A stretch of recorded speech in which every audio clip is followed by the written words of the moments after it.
trying to do this video because my YouTube wasn't updated. Anyway, right now we're in a little corner of the room. So, anyway, I am going to be doing a long reading this go around because I will be making, well, first of all, I am going to be doing PAL readings live, and I'll be having timestamps down below. So I'm mentally prepared myself. I've been prepared, but it's just like a little weird because how I'm still not sure if I'm going to do the emotion card or the crystals, but I might just end up putting the crystals with the oracles, and I'm just gonna base it off the emotions cards. And they have the same, they have like really the same emotions on all of these, but it's still different because, you know, it's kind of like cartomancy. That's a little different. Well, kind of different.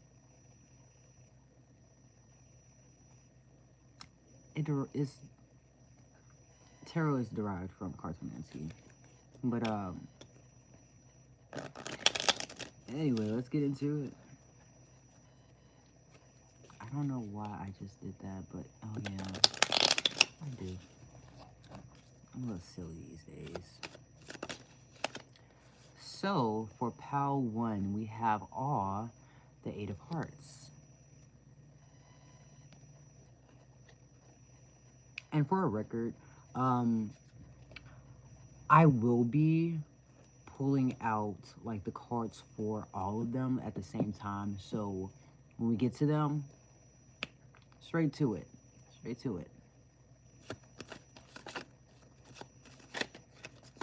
But then part of me is like, kind of want, okay. Part of me is like, I kind of want to just like have them out in case I want to go back to them instead of just pulling them out already. I'm not gonna do a different deck for that. Cause I actually got new decks. That's why I'm doing this. I got a bunch of different oracles from temu. And 2 of these, well, one of the new decks I did get, I actually did use, and it was the last unicorn. I didn't even complete the reading I was doing for myself this morning. I just like scrapped it. But this other one, I'll actually show you. I got it right here.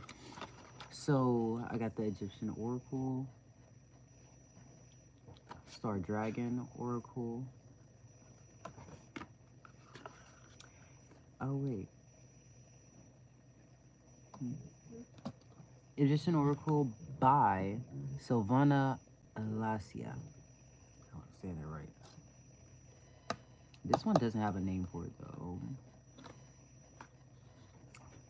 Don't know. I have to look into that. Unicorns by Paolo Barbieri. I hope I'm saying that right. Oof. And Moonology Oracle by Yasmin, Boland. And Pot Tarot by Peggy White. I got the Dark Tarot by Nekro. And this unicorn one doesn't have a name. Oh, wait. Well, no, it doesn't. But it's inspired by The Last Unicorn by Peter S. Beagley. But anyway, back to it. PAL 2, you had Happy, 6 of Wands.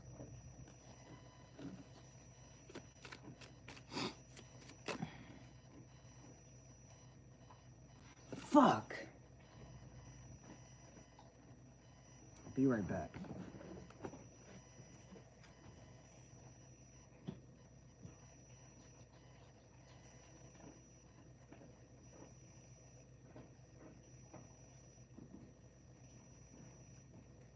Okay, I have to get another deck. So I guess it's gonna be 4 pals. Yay! I'm not being I'm not being sarcastic. I'm just like God damn. Anyway, I got Tarot of the Divine. By Yoshitani.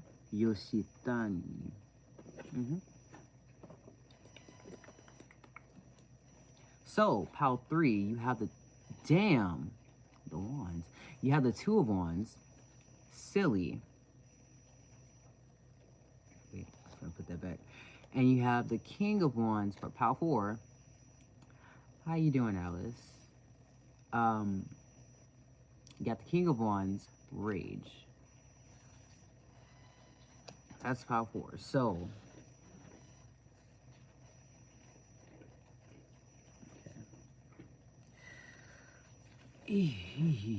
okay, I guess I actually do have. Oh, they kind of color code in low key. Aside from Paolo 2, he low key is though. Okay, so how you doing, Kira Lover 12? I love Kira too. You know, I don't. I haven't seen Death Note in a while. That's been like a whole. It's been a whole while since I've seen Death Note. Okay. So, pile 1, we have Awe, 8 of Hearts. Pile 2, we have Happy, 6 of Wands. Pile 3, we have Silly, 2 of Wands. And pile 4, we have Rage, King of Wands. Somehow I knew that Rage was going to come out. You know what? That's fair. That is fair. I've watched the whole thing, but it's been so long because I was like about 12-ish, or it was like in that preteen area that I watched it, but I was not satisfied with the end. Like, it kind of got me. It kind of got me feeling some type of way, especially when they kill L. Like, had me feeling some type of way, but you know, I can't knock it. I can't knock it. But anyway. Like, for real though, like, that kind of fucked me up. He was my favorite though, but you know, let's get into this. I'm gonna start off with the crystals first. No, I'm not. I'm gonna start off getting the oracles first, and then I'm gonna get the tarot cards. Yeah, okay. Actually, god damn it. Okay, I know this is new. I'm doing this. It's a little new, but I'm doing it. It's a little new, but I'm doing it.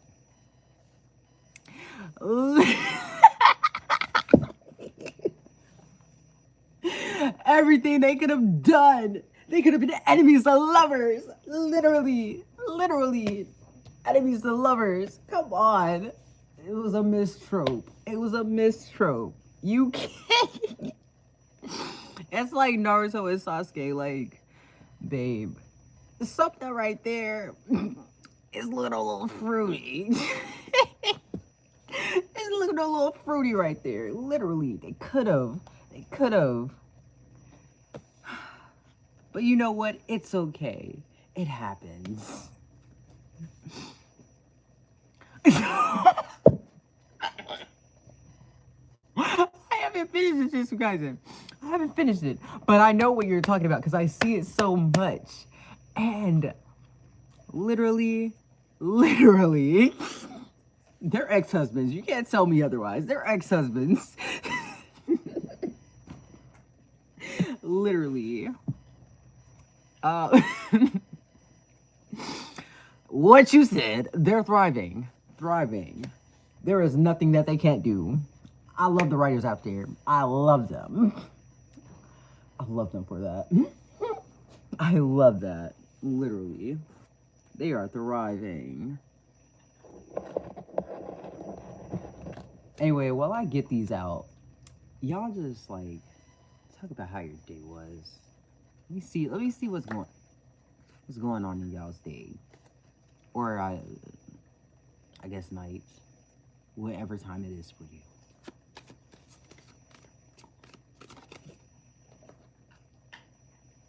I was not supposed to look at that. That's right, I did.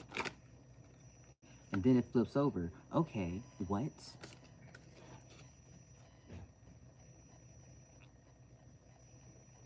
What? What?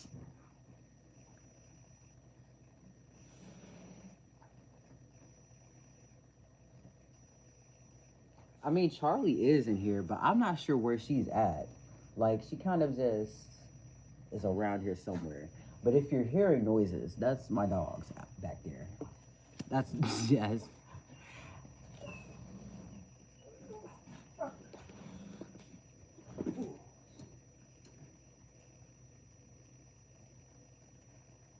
You're probably talking about Charlie. That's my cat. She's... I named her from Good Luck Charlie. I named her from Good Luck Charlie. Behind what?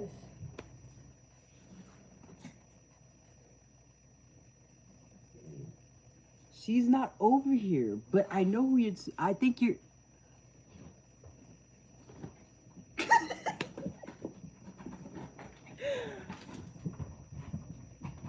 She's not over here. She's not over here. But I do have 3 cats. And one of them is Charlie. She's in here. I just don't know where. What? Cocoa Factory? She's somewhere. But she's not over here. But if you're hearing noises, those are my dogs. They're back there. Yeah, hyperactive as hell. Yeah. Yeah, that's my big one. That's my big one night. Yeah, he definitely be over here causing commotions. Definitely. I don't know. Honestly, I've been able to go live for a while. I've been able to go live for a while. Actually, before I even hit 200. So, I've just been doing it. Because it's easier for me to get out readings like this if I feel called to do a reading. And, I don't know. It's just always been like that.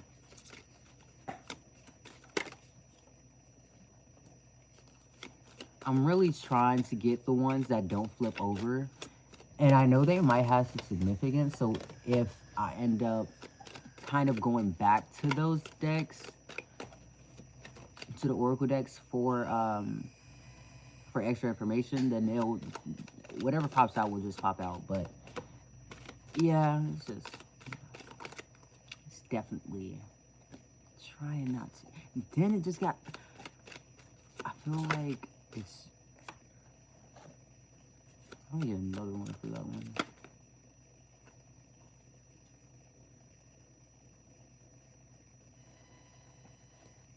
Now I feel like I gotta get 2 for all of them, but I'm not feeling called to get 2 for them, so I'm not.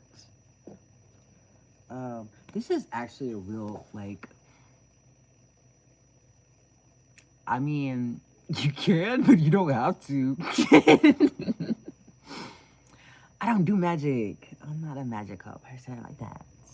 Unfortunately, I wish I had went to Harry Potter. I wish I did. Not Harry Potter. I wish I went to Hogwarts. I wish I did. I would love to. Actually, talking about that, Hogwarts Legacy, I haven't played it. I want to. but I'm not set on the idea of the whole still keeping it a secret from muggles. Like, don't get me wrong, I understand why, but if you ask me,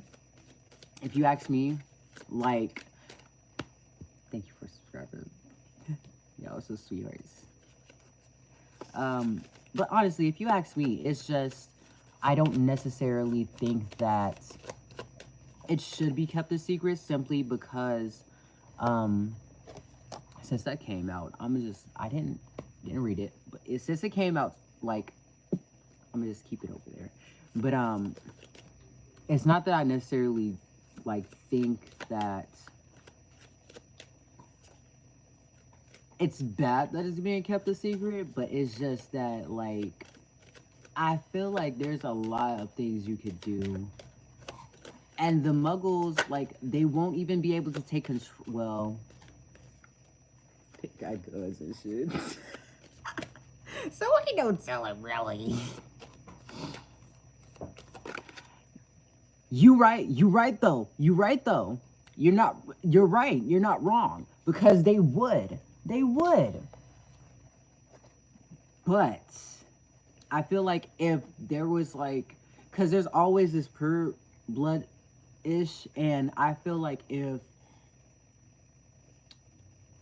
but Voldemort was half-blood, and he still went to be like, I want to have pure blood wizards and shit. I never understood that. I didn't understand that. Bro was, like, self-hating as fuck. But I get why, but bro was self-hating as fuck. And that whole thing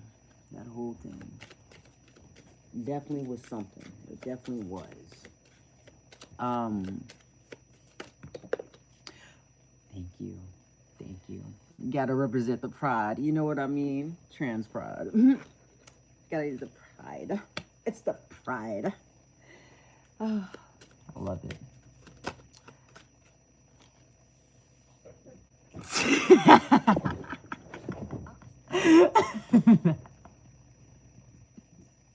Listen, I'm not going to disrespect any of the houses, but Salazar can get these fucking hands.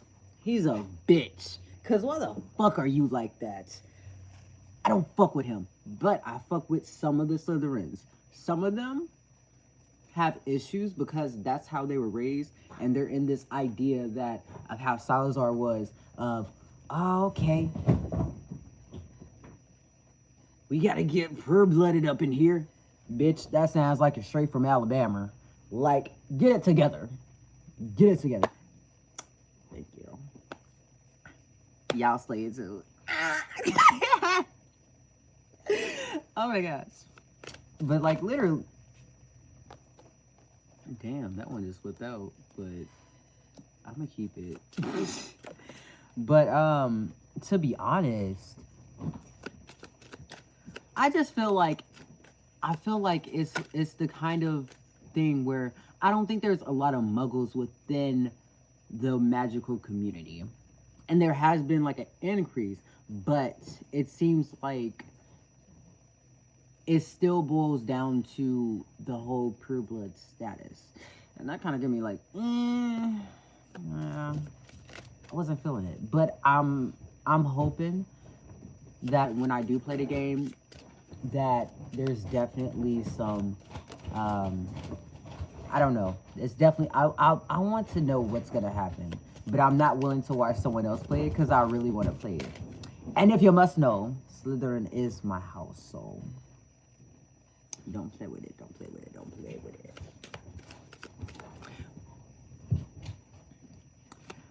Yes, absolutely. But there is no story without something or someone or a group of people being oppressed. And oftentimes, it just boils down to the racism. If they base it on, like, real life events, like how Hogwarts, it wasn't based on real events, but it was, like, in a time where there was still, like issues.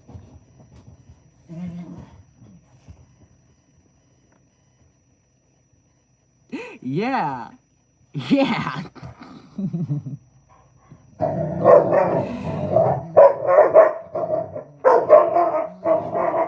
not arguing. They're just trying to play, and it's like nighttime, so I don't know why they so hyped.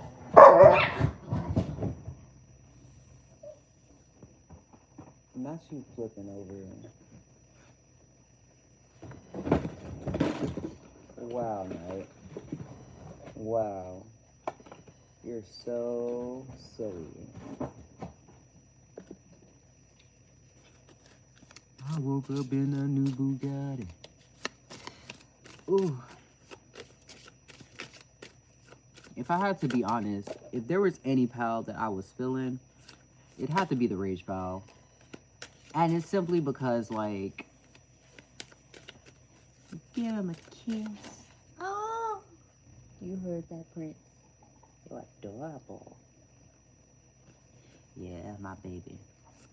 4 years strong. Damn, all of these cars keep flipping over. I'm not trying to get to flip over, like, ooh.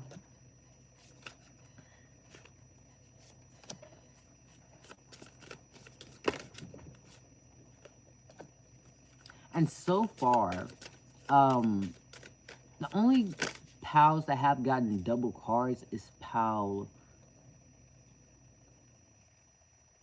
All 2 to 3 have got.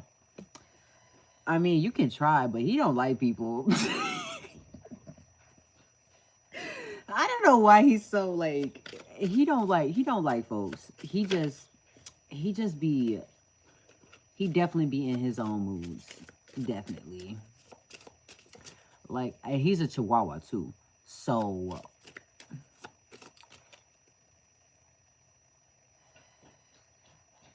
can't you say pink cheese green goes? Pink cheese green goes? Pink cheese green goes?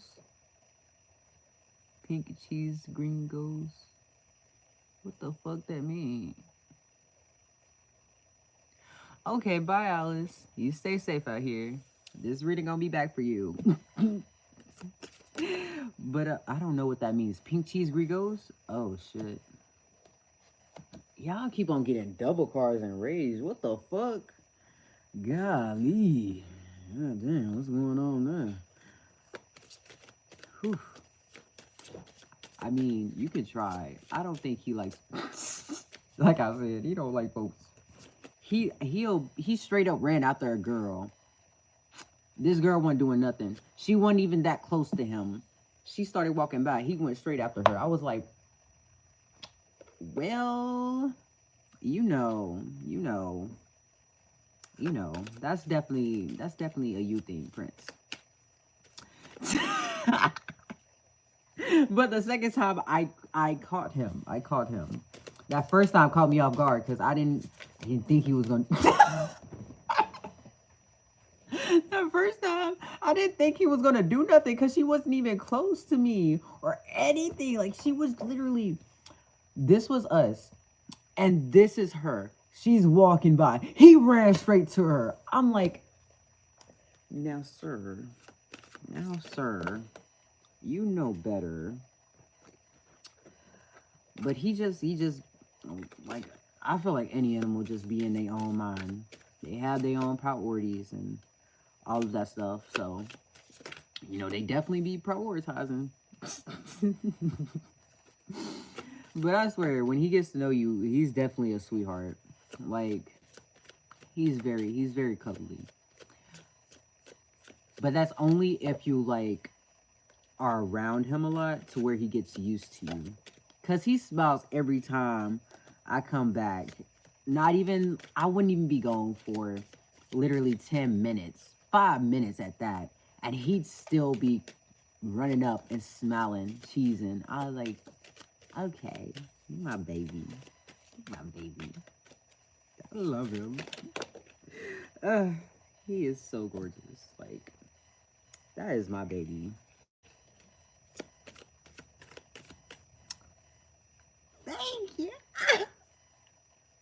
you. Thank you. Ooh. Do a flip. No.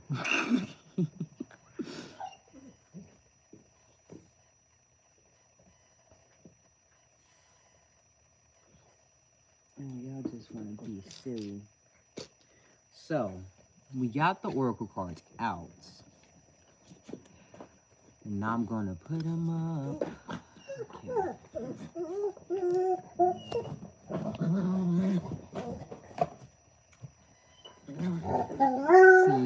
Slay it.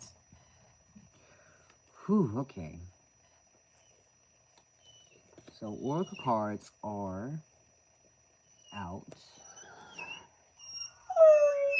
Now, big boy. Chill out. Y'all need to chill out. It's too late for y'all to be hyper like that. At least for now. Golly. And I'm off tomorrow, so we gonna be out. We gonna be out. Oh, shit. My legs. Okay. So, I'm gonna get started on pal 1. And I got these dice. I bought them from Julissa's Messages. I think that's her name. But she's also a tarot reader. And I got these dice. Julissa's Story! I'm gonna put them down in the description. Like, babes, my memory is not serving. But I'm gonna put them down in the description. But I got those, I had bought those dice from her shop on Etsy. It's not story. Let me stop. I'm gonna get off track. But I got those dice from her shop. And I absolutely love them. I love them. I haven't watched her readings in a while. Most of her readings pertain to love. And honestly, okay. I got 2 different pairs. Oh, hold up. Here are my other glasses. Like, did you get them? What is that? Where is it called? Vision Works. Did you get them from Vision Works? Cause I did. And I got them, like, both of them have the transition thing, but honestly, I should not have did that. I love them, don't get me wrong, but it took a while for them to get back to normal when I get inside a building. And it's like, am I seeing things correctly? Of course not. Of course not. Because they're transition to fade to black. And I love them though. I love them. Made me feel like I got shades on. I be feeling cool. Not even gonna cap on that. So actually, now that I do got them out, I can go ahead and get the crystals from this deck. Okay. So true. Hey.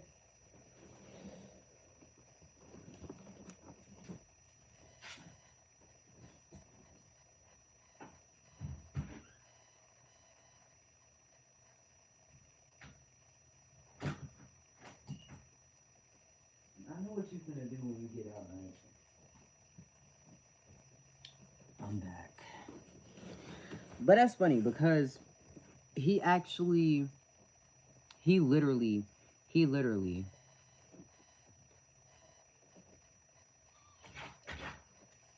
he's whining because there's somebody who's there's a dog downstairs that's in heat.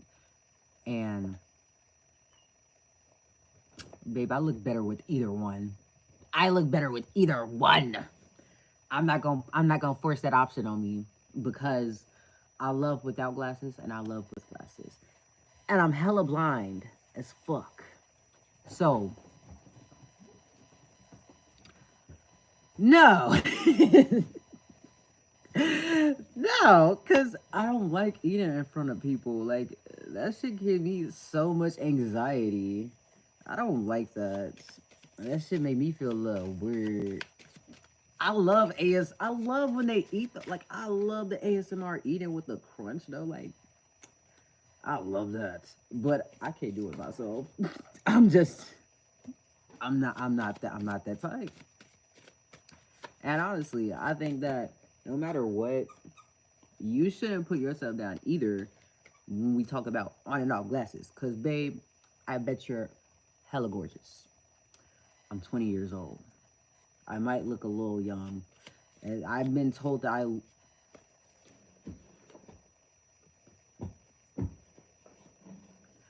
You know what? It's not the worst thing I've heard. I've been told that I look 13. I haven't changed that much since, like, the past years. And that hurts me. And I was at work when they said that. Like, why the fuck would I be up here working? I would be at home. Home. You would not see me at this job if I was 13. No. Like, serious. I know. That had me hurt. I know you want to play. But we gonna have to calm it down. It's nighttime. It's nighttime. He wanna go outside and play with his friends. These random dogs that he will bring around. Am I gay? I guess. I honestly, it's just like, personally, the way that I identify, like, my flags are over there. And it's the trans flag and it's the bisexual flag.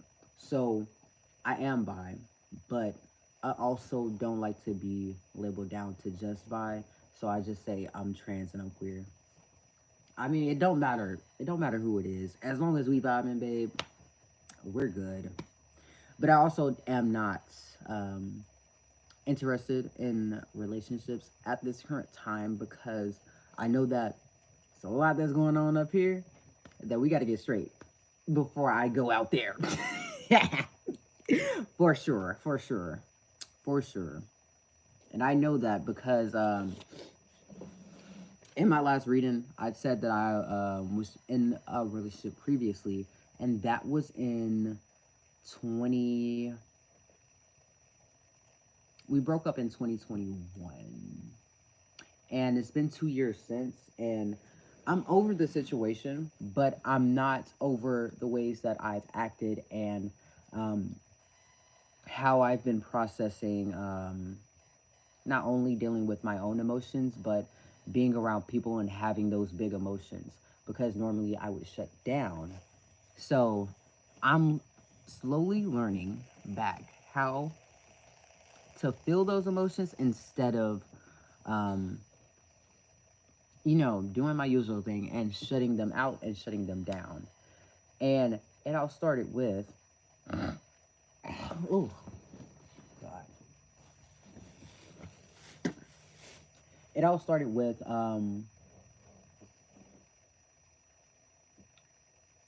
it started with me realizing that it's if y'all, okay, I'm not gonna say that, but it all started with just the idea that I am not going to feel safe with anyone unless I feel safe with myself. And the reason I didn't feel safe with myself is because I was mentally, there was a lot of things going on that was like trauma being topped on trauma, and baby, it wasn't clicking. Coming out the final response, it was not clicking. I know. I'm just saying, like, it's a lot of stuff that went into it, but I do share some of my experiences throughout my readings. If I feel called to it, and if I do, then it'll be brought up. But you know how it go. Let me move this. Oof. Get enough room. Hi. How you doing?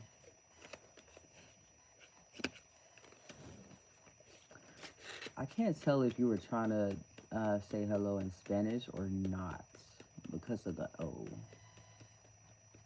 And I'm not that very fluent in Spanish, but hola, ¿cómo estás?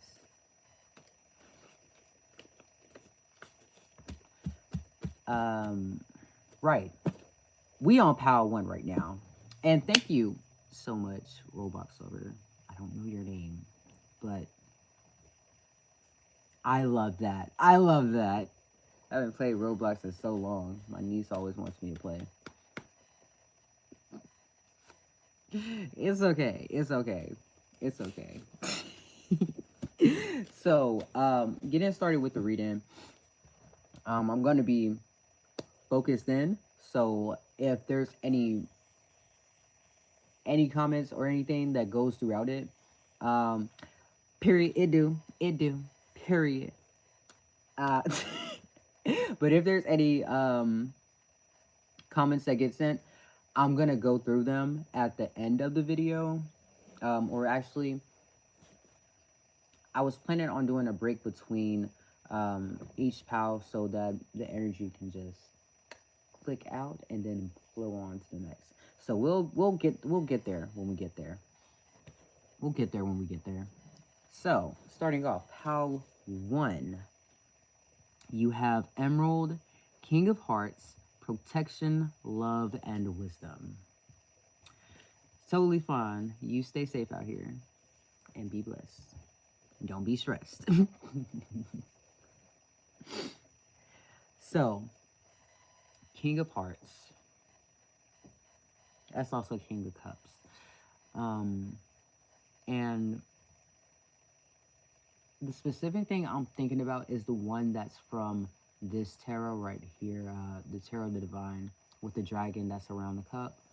And honestly, I feel like when it comes to this, it's like you're so close to your heart.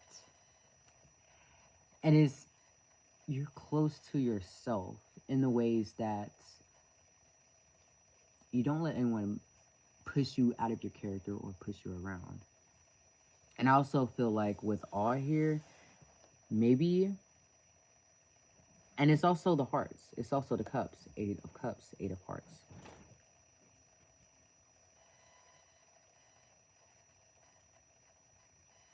Sorry.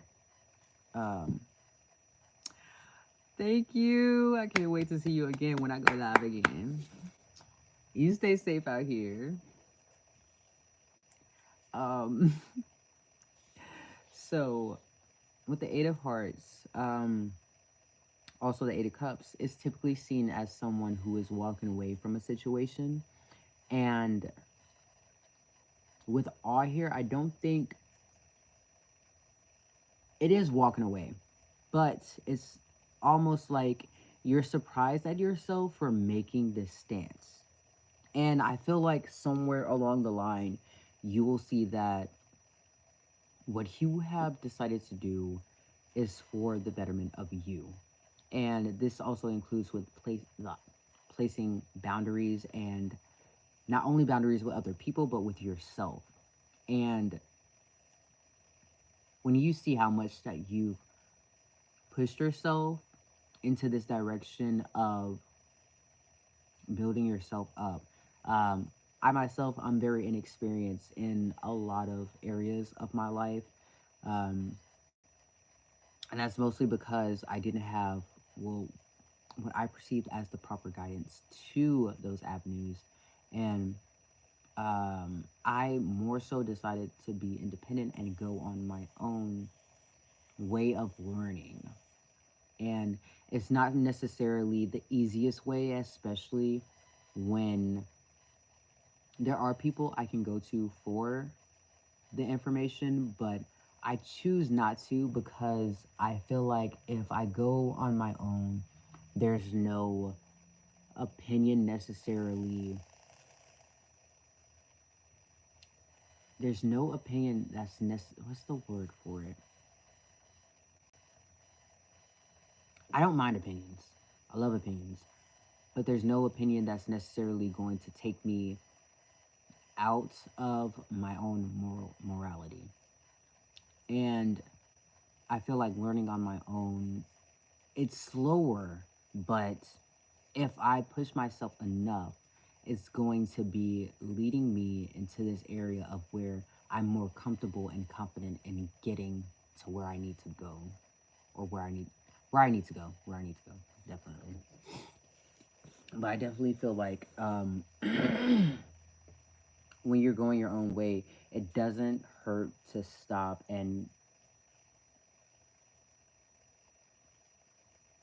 it doesn't hurt to stop and see and check in with other people about that progress.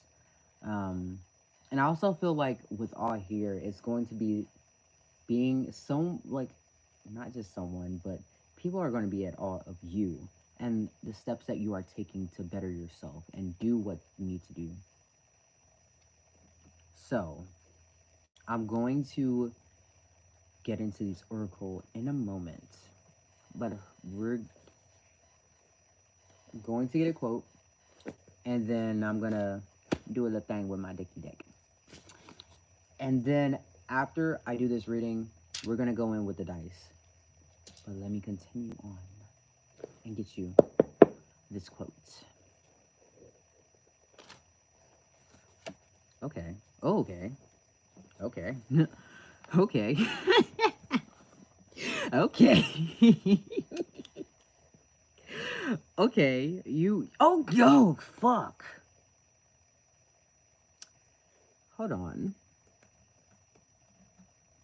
I feel like I'm overreacting, but it's just because like it's crazy how I was thinking a certain thing when I was talking. What I was talking about earlier was mostly to do with um, my own struggles with finances, and I was thinking about that specifically, but along with other things that come with um, like learning something new, like a language or an instrument um, or a new way to do whatever the hell it is, whatever the hell you want to do, a new way of cleaning, a new way of thinking, anything like that. But like it's funny because let me read it and then we're going to go with the explanation.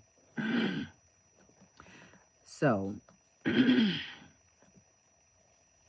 Alexander Hamilton originated the put and take system in our national treasury. The taxpayers put it in and the politicians take it out. Will Rogers. So, I fucking hate taxes, but I have to do them because apparently that's the system that we have to abide by. It doesn't make sense to me, but it is what it is. And I swear, earlier this morning, the song I was thinking about was it was the midway song, but the one that was in the last act, but it was before the first act. And also thinking of another song. Hey,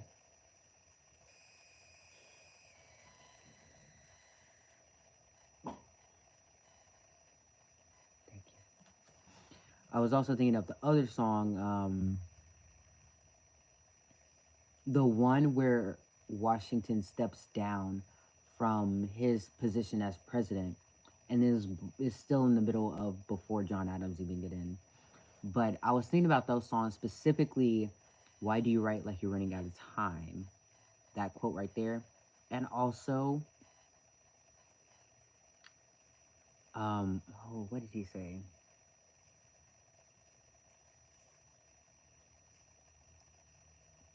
I was younger than you are now. I was young and dreamed of worry. You have no control. Who lives, who dies, who tells your story? And you don't. But you are the maker of your own story, regardless of what other people says. Regardless, regardless of what other people say. And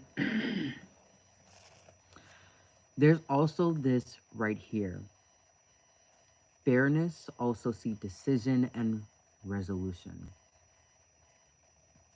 Which one is it? The greatest firmness is the greatest mercy. Henry Wadsworth Longfellow. That's definitely a name. I'm not making fun. I'm sorry. It's names are so weird. I'm sorry. They're so weird. Speaking from a nigga that's called Xenos. Anyway, I feel like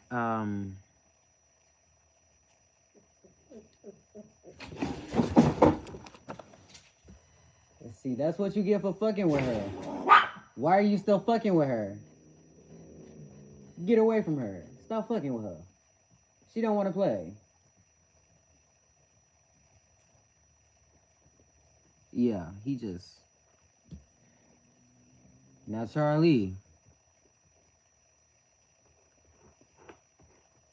Let me go outside. Be right back. Charlie, chill out. That's a whole policy.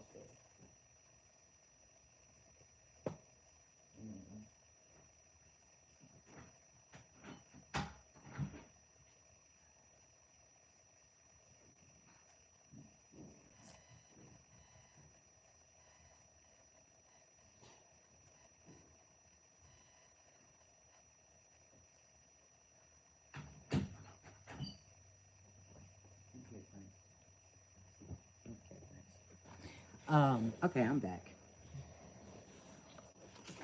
So, hi Charlie. Hi Charlie. So, the greatest firmness is the greatest mercy. And I also want to go over here to force, also see custom, power, revolution, violence, and war.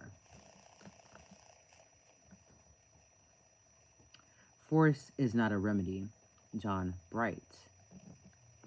And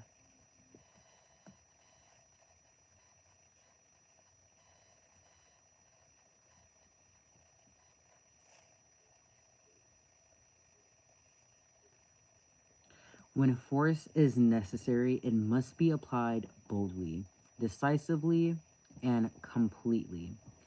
But one must know the limitations of force. One must know when to blend force with a maneuver, and with a maneuver, the blow with an agreement. Leon Trotsky. So going on with firmness and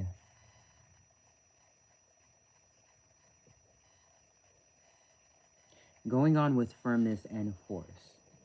I don't necessarily think that I don't necessarily think that there is a stark difference between firmness and force. With force, it's more so, and there's different types of forces because you can be forced into something that you are uncomfortable with. And there's also the force where you're pushing yourself into, well, out of limitations. And with firmness, there's the strict firmness where there's no room and there's purely limitations. And then there's the firmness where you are making sure that you're holding yourself to promises. So really, it's a spectrum with these identities or feelings of force and firmness.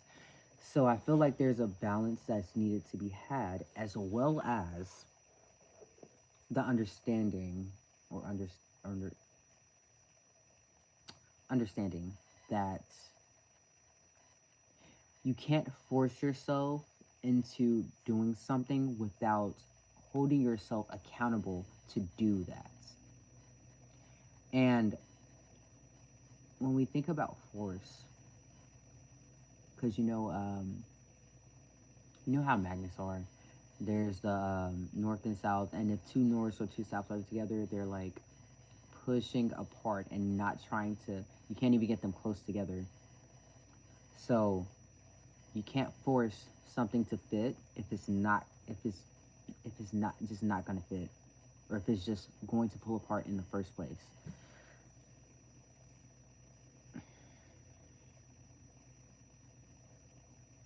And no matter how firm you get with it, it just won't be. It just can't be forced.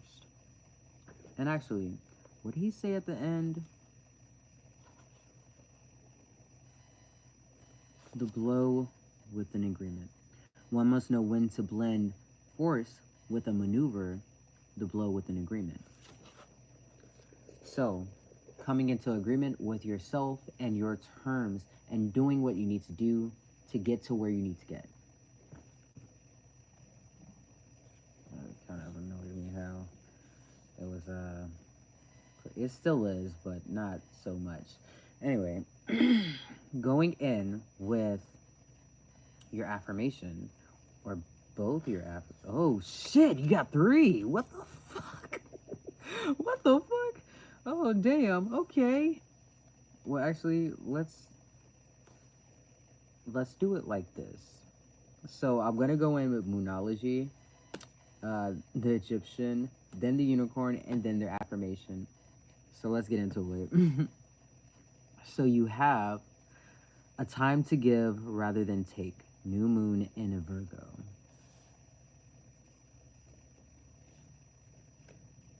22. Anuket, hope. And to be fair, I don't know much about Egyptian mythology, or the Egyptian gods and goddesses. I am still learning about that. And as far as I have gotten into understanding, there's a lot of stuff that goes on within the family that I'm just like, huh? There's a lot that goes into mythology, because they're all stories that are compiled together, either by word or mouth or by written language. And there's just a lot that goes in with it, and I'm learning. I'm getting there. I'm getting there. That's my thought process. I'm getting there. But that doesn't stop me from making inferences from the pictures. It's about visual, baby. Gotta get the visuals. And, oh yeah, okay. I forgot, we had, these look alike. You know dragons and unicorns are, enemies in the literature? And that's why I actually got these. They're such polar opposites. But when we think about unicorns, they're not actually horses with horns, they're actually rhinoceroses. Is that a plural? Rhinoceroses? Unfortunately, sweetheart, I do not understand Russian. I'm sorry, I don't. I'm sorry about that.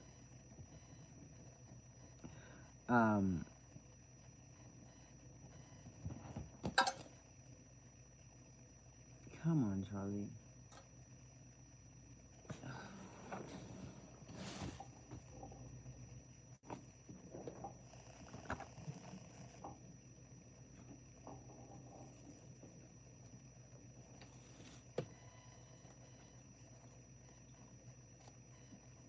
Sorry. Okay, what are you trying to say, if you don't mind me asking? That's fair, that's fair. I should put Russian on my list of languages to learn, but right now I'm strictly just trying to learn. I'm still learning signs for ASL, and a little bit of Espanol and French. Those are 3 languages that I'm working on, and Russian will definitely be on one of those, on the list of languages I will learn. I love learning. I just have to put my brain up to it. But I definitely will, when I do get off this live, and I'll look up that question. I'll translate it, and I'll put it in the description or in the comments. So I definitely got you. I got you. You got space. I didn't show the cards. I'm so sorry. I'm so sorry. Here we go. A time to give rather than take. New moon in Virgo. Anuket, Hope, 22.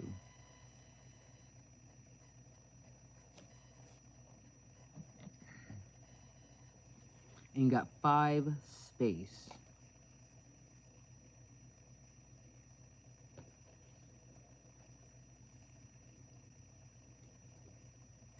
Not a mountain, stability.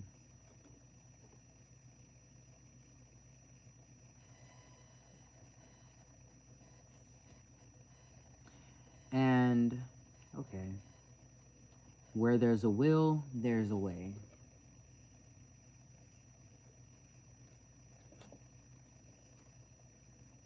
Let your inner fire warm you, not burn you. Okay, I've definitely seen this one before. I've seen this one pop out, turned over, but I put it back in the pile. You are a divine faucet of the universe.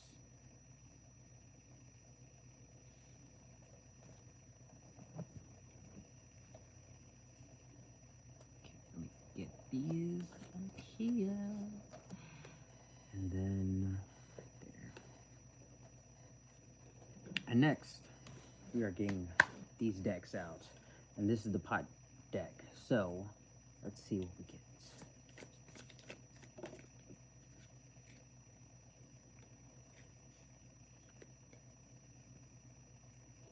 I can't tell if this is upside down or not.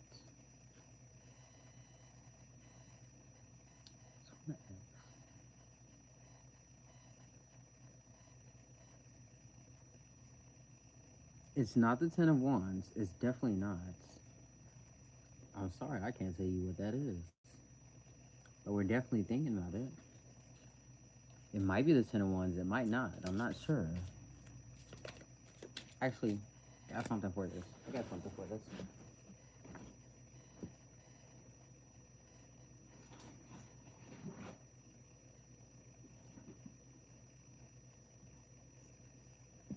That's why I bought... Ow, fuck. That's why I bought this book. And I got this from Five Below, so $5. Whew.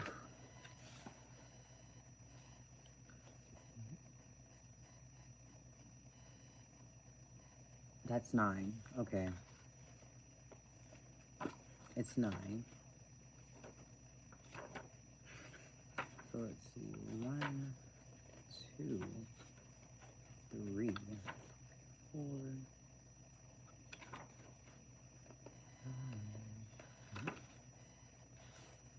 5, 6, 7, 8, and that doesn't look like shrimp. That looks like the 9 of Wands. But it might be. So let's just keep going and we'll see what we get out after that.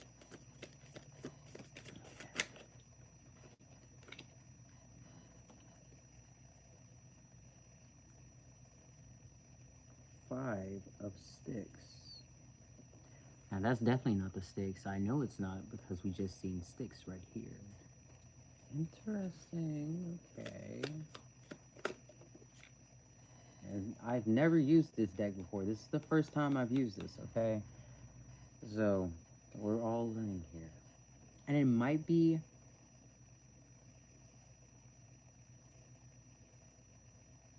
that might be resemblance of the swords. But they're bong, so I guess I should use the terms with them. We'll be learning. We'll be learning it.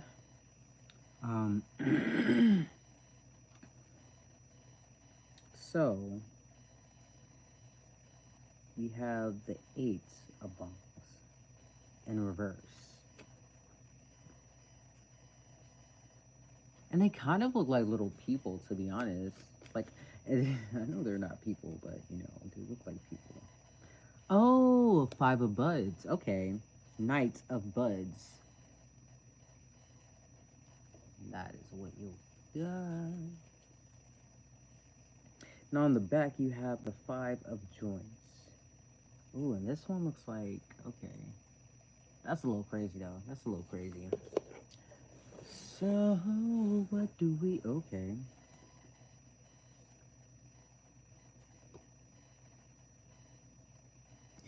And then this is in reverse. The six of joints is in reverse. I mean, to be fair, didn't really shuffle these. I didn't even shuffle them at all, honestly. I just started flipping them. But anyway, let's get into this. Pile 1. Whew. So immediately, I was drawn to the yellow brick road. Where there's a will, there's a way. And I feel this is mostly in terms of moving forward with where you're at right now. Moving forward from where you're at right now. And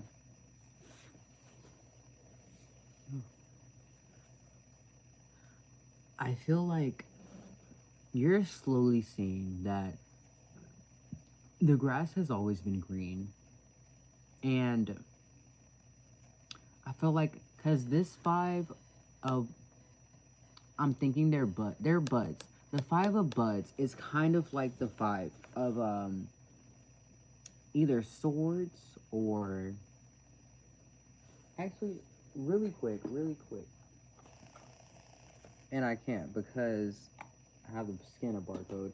But anyway, we're just gonna we're not going to make it close.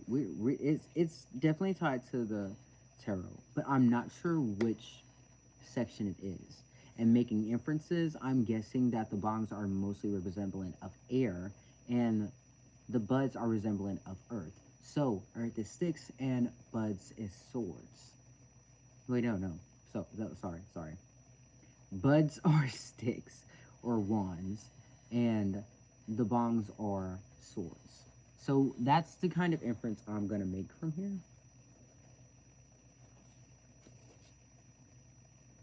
Yeah, I knew it was joints. I knew it. Pipes.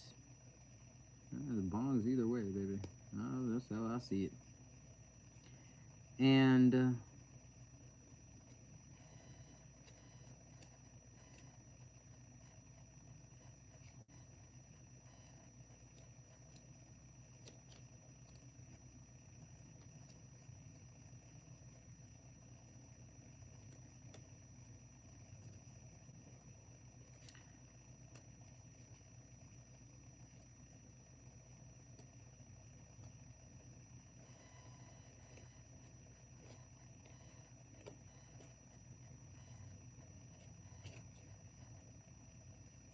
yeah, I don't know. But pipes, buds, yeah, pipes and buds. So we're gonna focus on that. And joints on the back. So we're gonna focus on that.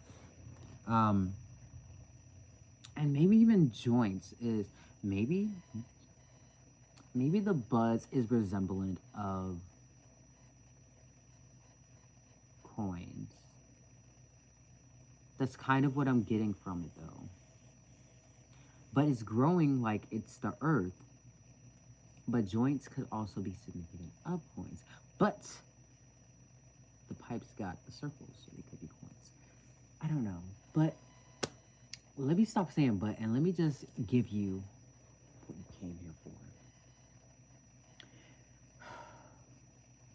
A time to give rather than take. New moon in Virgo. There's there's a lot of green here, and I feel like there's a need to be grounded. Um,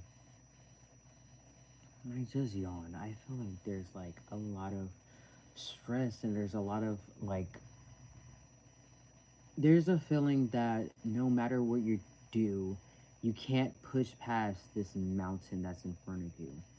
But it's not even a mountain, dude. Like, you see this person who's standing here, and then they're smaller than everything that's around them, right? So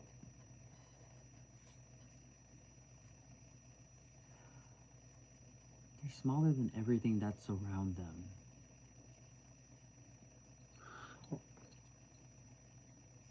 I'm yawning. I'm not tired, but I'm yawning. And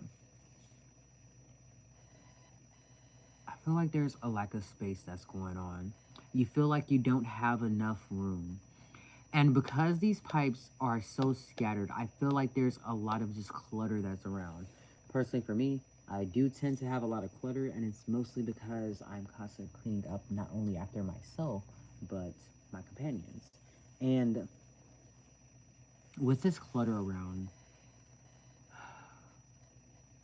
it feels like it's a hard time for you to actually grow.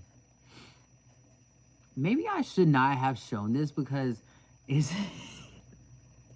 I'm sorry. I'm thinking like maybe I should not have shown having the buds out because it could get flagged. It's gonna be 18 plus anyway, so I guess I don't know. But anyway, there's this feeling of just having lack and not having enough, and I feel like it's a lot of emotion that is overflowing within you because you don't know where to grow this. You don't know where to grow these feelings inside of you.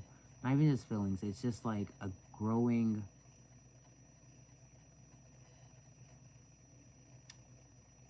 Maybe you planted seeds, and these metaphorical seeds or literal seeds, you planted seeds in probably a relationship, a commitment of some kind, or putting yourself into new opportunities. But you're feeling not so great because you feel like there's not enough space that's for you. You don't feel like you're branching out enough, and you also feel like there's like you have this claustrophobic feeling towards you. You have so much going on. I didn't even pull these. Okay, that's on me, but you have so much that's going on that's making you feel a little bit on this agitated side, but also you don't realize how far you've grown in just not even just the span of a couple days. You have grown so much. And where it says there where there's a will, there's a way, you always have a way out of this, out of these issues. Even though it feels like it's closing down on you, you have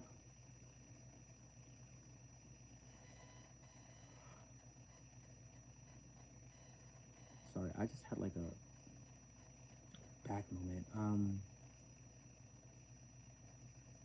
You have to realize that when you let your emotions get out of hand and you get into these moments where you're dry and and it's just this pit, because even then when we see the five of joints, it's, I want to say five of sticks. I don't want this shit to get flagged, so I'm gonna just say sticks.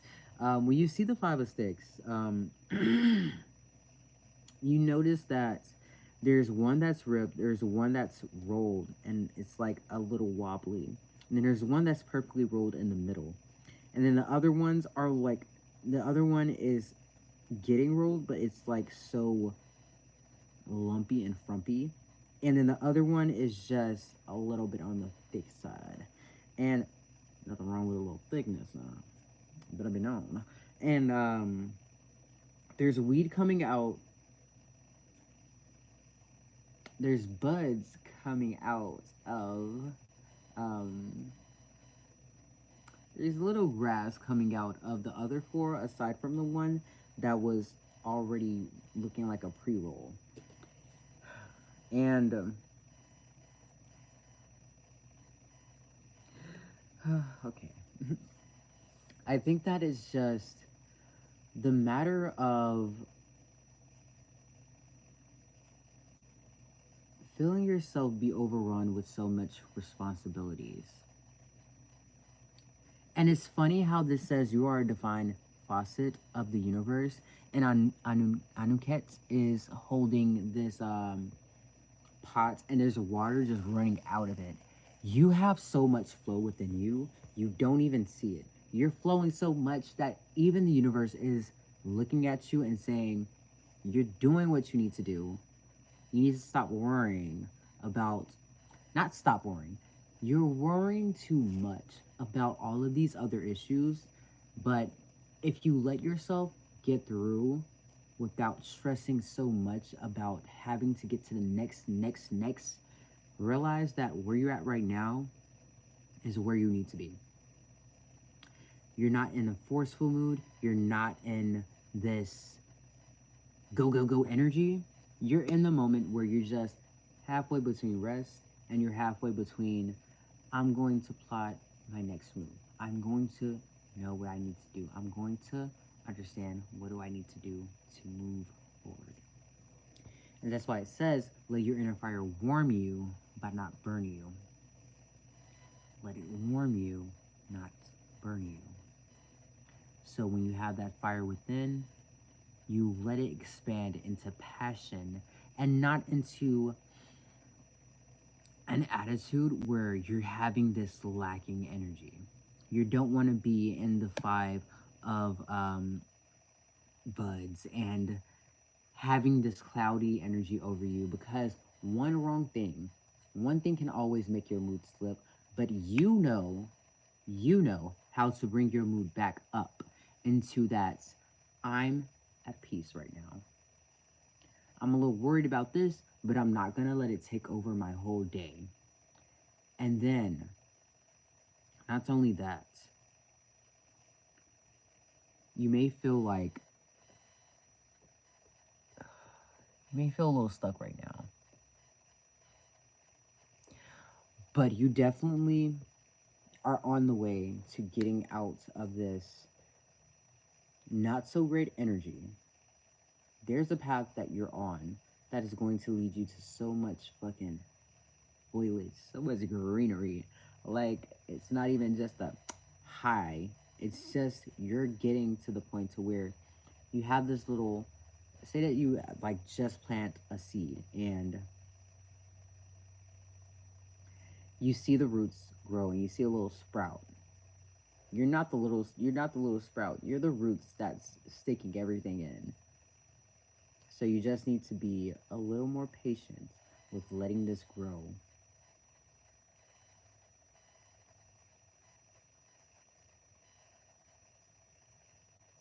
Sorry, I thought I heard something. So I'm gonna get these out. So we have mind and overthinking. Like I said, live it on the overthinking, but that's okay. It happens. How you doing, Minute? False and true. Because it's landed on false, I feel like when it comes to the overthinking, you tend to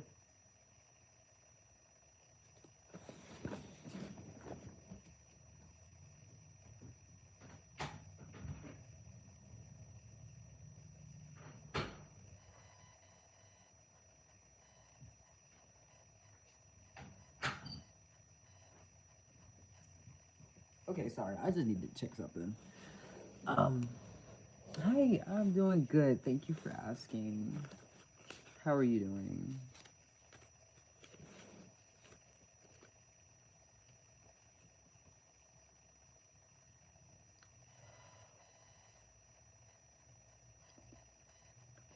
Come on. I'm bringing it back. So because false is here, I feel like with the overthinking, and it's under these cards that look like a lacking of some kind, they're under those cards. So I feel like you're not seeing, cause you're not seeing that. I keep thinking I'm hearing something out there. you're not saying, you're saying that only the lack that you have and not what you actually have done to get yourself into those positions.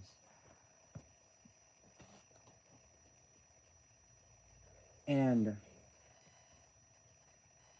when you feel like you're lacking, you just have to find ways to build yourself back up to that point to where I need to do this because it's going to be better in the long run, regardless of what's going on.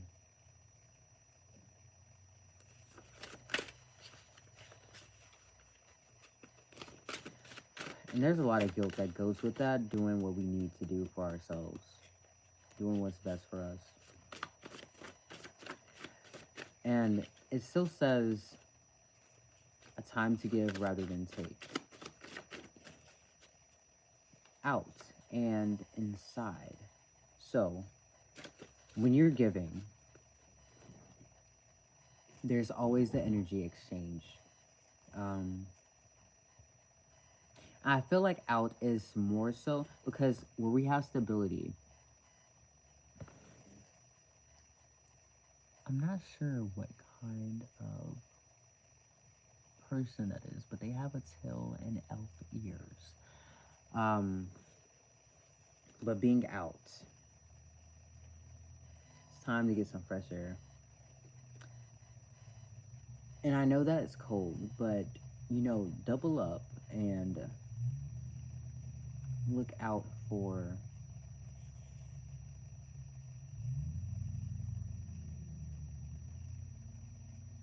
hearing calls.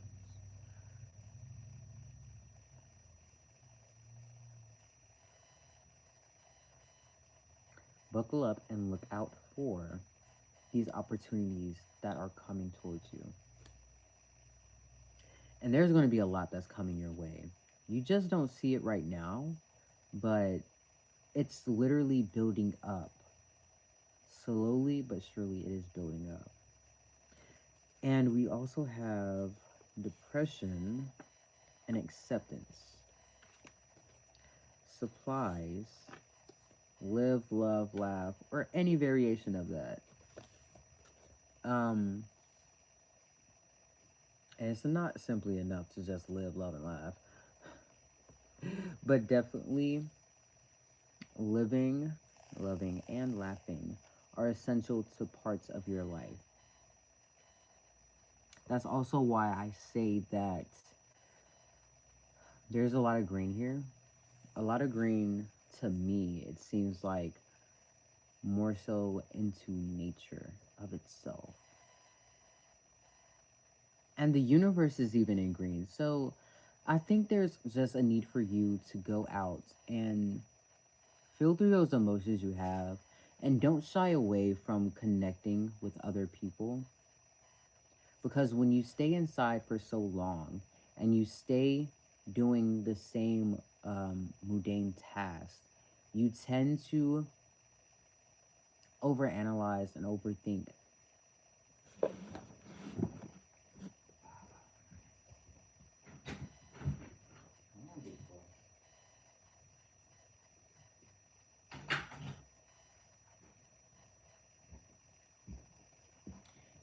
Okay, I'm back. Sorry about that. You tend to overanalyze and overthink anything that you put yourself into. And last but not least, let me move these out of the way.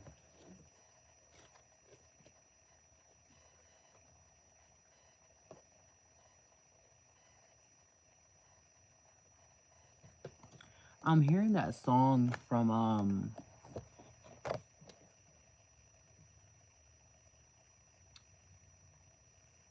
you are such a giving spirit. And I think you need to know that. Like, you are so giving. You are so lovely. You guys are awesome. But I'm hearing that song, you know,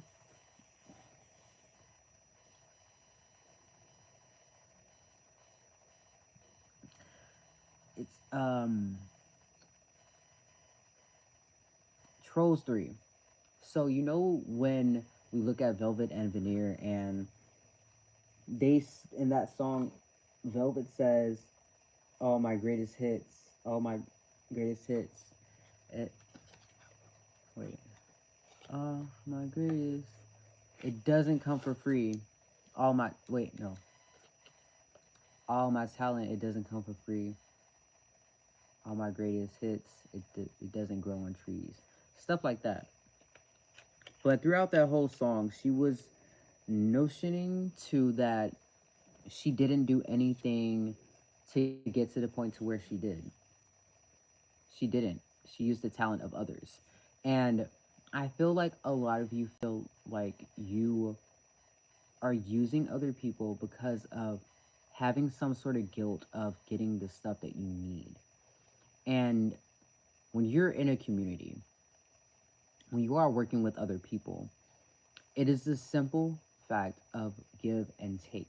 You are both mutually benefiting from each other. Well, all of you, if it's a community, you're all mutually benefiting from each other because you're keeping each other safe. You're supposed to be each other's safe havens. And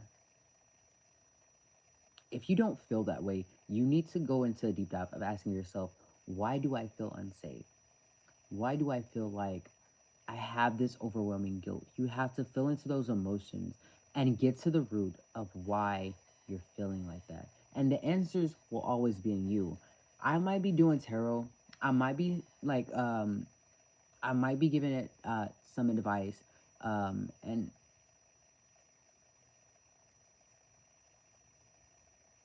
I'm so hungry. I might I might be giving advice and talking to you, and I'm basing everything all on the cards and the feelings that I get, but this is still from my own perspective and my own knowledge that I have. You have different knowledge than me. You have the knowledge within you that is built up from your own life, from what you've heard, from what you've seen, from what you've done. That knowledge for you, it's so much more concrete than what a power reading could ever give you. And I say this because I'm speaking of my own experience while I do these readings. And we all have different experiences here. They may overlap to some degree, they may have similar connotations, but you are your own person. You shouldn't, like what Roseology says, you shouldn't let a reading dictate what your life or where your life is going to go. You always have that power within you to do what you need to do and get to where you need to get. I would just say that. But going in with the dice.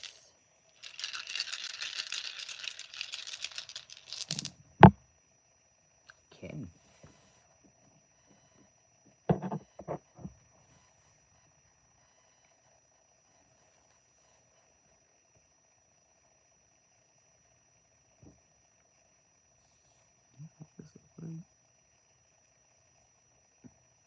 Okay, I do. Ooh.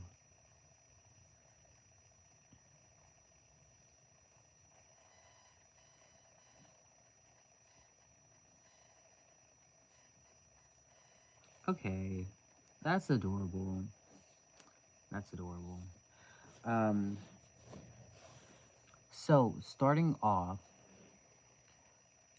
I definitely think you feel like you dropped the ball. And when I'm talking about the ball, I'm talking about like say that you're feeling guilty um, about how something ended, and you thank you. I know I can, but I just wanna because after this I am gonna do like a little break and you know get it going because I need like the energy to settle before I move on to this next pal. Because I got 4 of them, well 3 now because I'm almost done with this one, but you know it's I'm going to thank you very much though. So I definitely think that you feel like you dropped the ball on a situation, or it might not even just be a situation. It might just be Okay, I will. You're so sweet.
I got noodles warming up.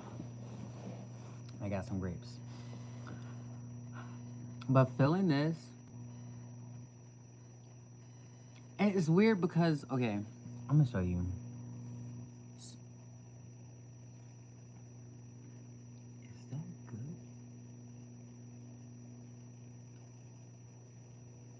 I hope you can see that. My camera kind of, it's a little funky right now.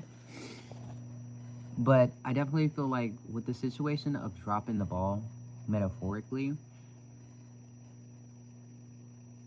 there's someone who literally picked it back up and doing the shots. Like, no. And I think it's a different person in a different shirt, but it could very well much be you as well.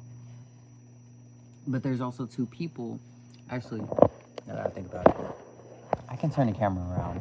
Okay. Why did I think of this before? But very much, I feel like with the ball being dropped, it's funny how somebody just picked it up and just shot it. And this could even be a lineage thing as well. But I definitely see there might be some sort of relationship coming in, as well as a call.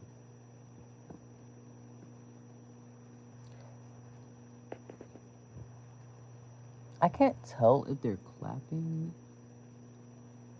or oh, they're clapping. They're clapping. They're definitely clapping. They're clapping though. But, you know, there's definitely a call coming to something. And there goes the alarm. But definitely, I feel like it's cutting ties with someone or something. Because you got it cut in scissors and you got it burning. And then, not only that, there's broken sticks right here. But I feel like it's going to be good for you in the long run because, you know, you're gaining more knowledge, more self-awareness, more depth. And you're going to feel happier. You see how they came from worried about all of this, the little ball? Someone shot that shit back up. They said, ooh, besties for lifers. Could be a friend situation. But I definitely feel like there's a lot of more joy coming in the near future.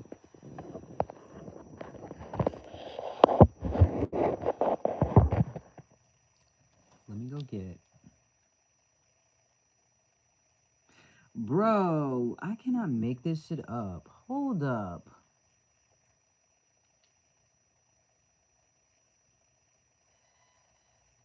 Hold up. Wait a damn minute. Wait a damn. It's on the back side, but wow. I'm not gonna spoil that. Let me stop. Let me stop. Let me stop. But you're definitely picking yourself back up. I got them from Jalissa. Like, I bought them from her shop. I'll put them down in the description when I finish this live. Because I love them too. Like, they're called story dice.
Yes, sweetheart. Now, that was a lot of, I definitely feel for Power One because with my own situation, um, I definitely feel like there was a lot of angst that I went through. And it wasn't for any reason. It was because a lot of stuff that goes on with people who have experienced trauma, doesn't matter how small it was, if they experience trauma, then it definitely affects their brains in the long run.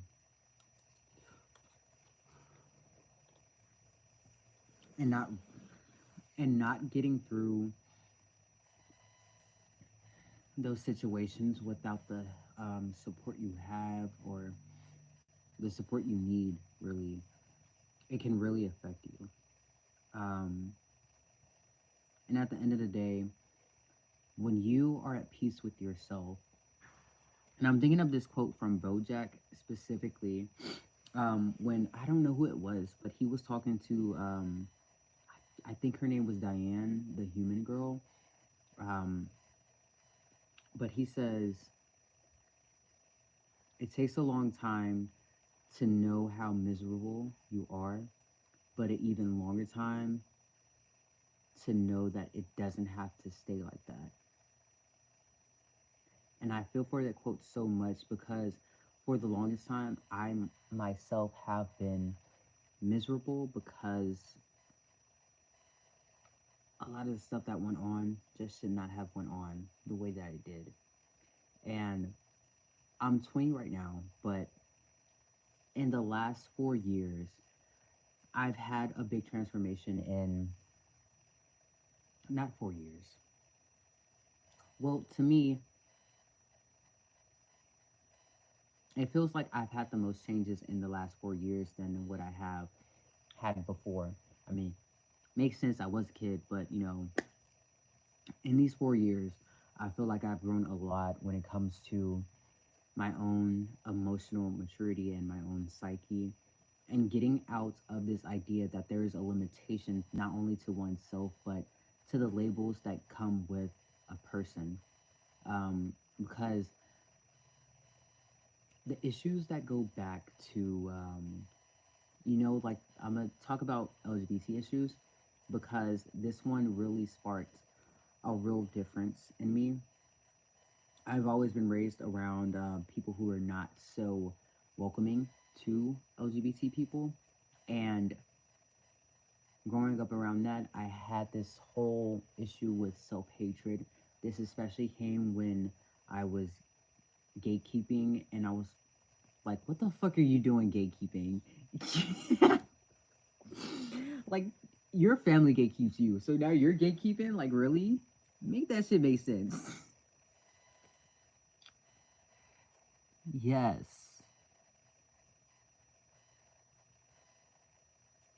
Yes, that is true. That is so true. That is so true.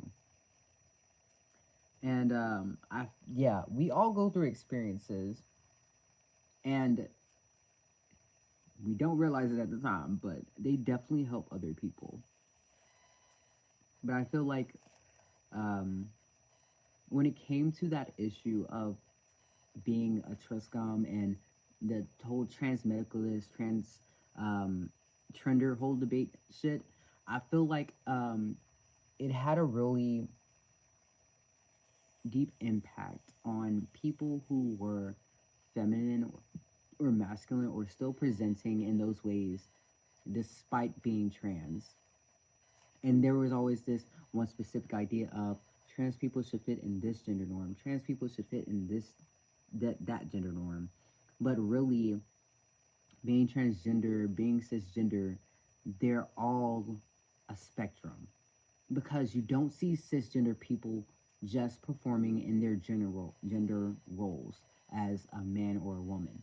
You can see masculine women, you can see feminine men, and they'll still be cisgender, they'll still be straight. And when it comes to trans people, it's the same thing. Trans people have a spectrum. It's a whole spectrum when it comes to gender and sexuality and just being who you are in as a person. There's a spectrum for everything. And the fact that, because I not only, because when I was younger, even before I even got to that point to where I was like gatekeeping the bullshit, I myself was like openly letting myself identify with so many different labels because there was so much that I went into. But then I started getting into all these YouTubers like um, Blair White and Calvin Garra and all of them, getting into that type of energy, it was not only hurting trans people, trans youth, it was hurting themselves. Or how I would put it, because I was acting like how they were, I was hurting myself as well as hurting other trans people. And getting myself out of that energy and realizing that gender expression and gender itself is not the same. Sex is sex, gender and gender expression, they're not the same thing. And getting myself out of these gender roles of trying to fit myself so neatly in a box, it just wasn't for me. And it's okay to come out the box. It's okay to fit out the box. And I feel like when it comes to this card with Anuket, it's okay to let yourself flow. It's okay to come out of that shadow. You know, I feel like a lot of people need to hear that. It doesn't, like, I feel like the whole, because I've said this before, division is only an issue if you let it. So there's so much division between people that if they realized there was a lot of similarities, it would make for a better world, I feel. I so said I wasn't going to eat on live. It got me crazy. So, how to.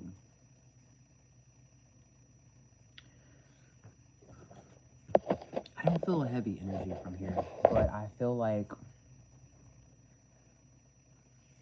because this deck right here, the Dark Tarot, this motherfucker right here, cutthroat.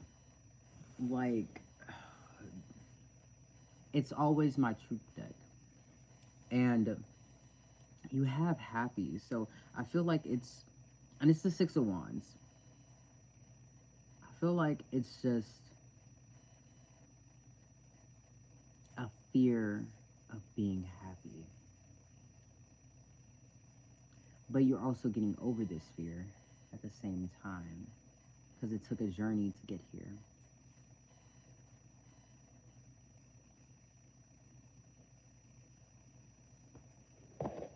It feels a little heavy.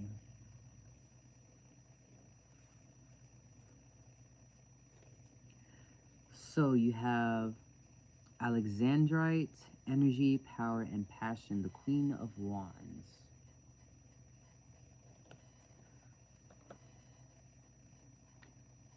I've lost myself more now, older than when I was younger. I'm so lost now, and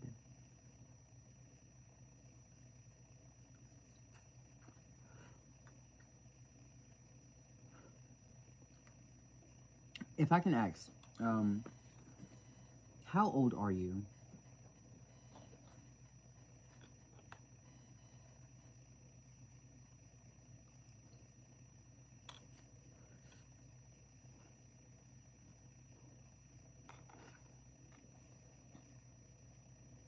So fun fact, you're 2 years older than my parents. I was born in 03. They were born in 77. So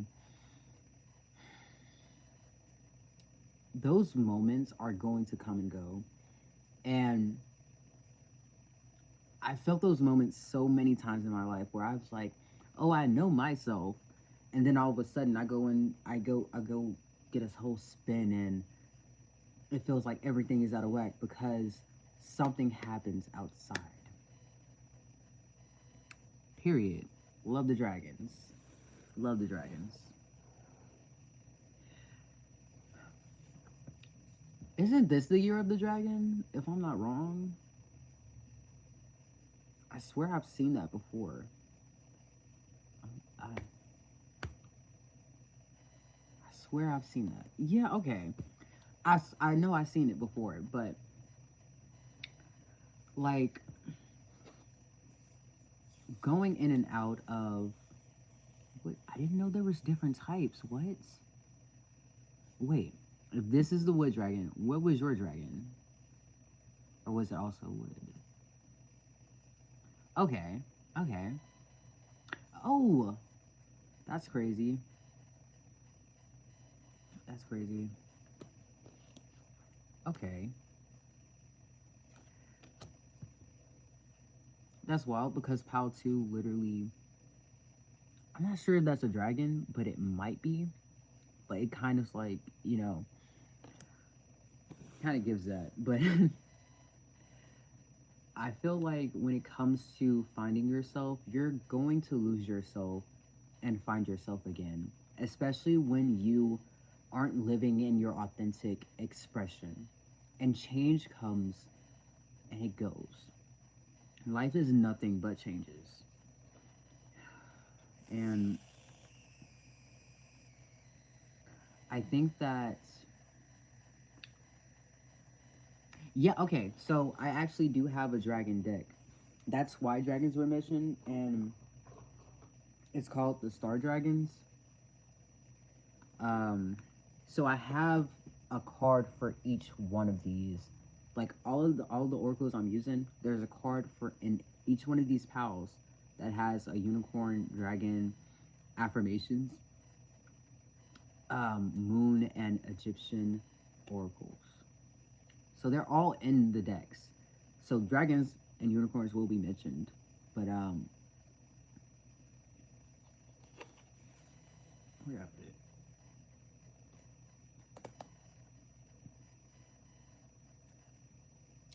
And you know what?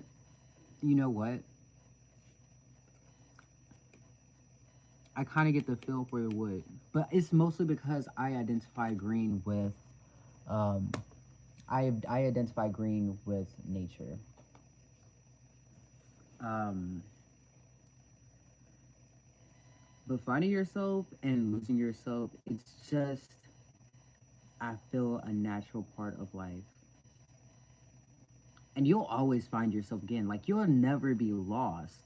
Like, you'll never be actually lost. You're just in the moment of transitioning between one version of yourself to the next. So give praise to that older version and bring in that new version. And you can love every emerald. Okay.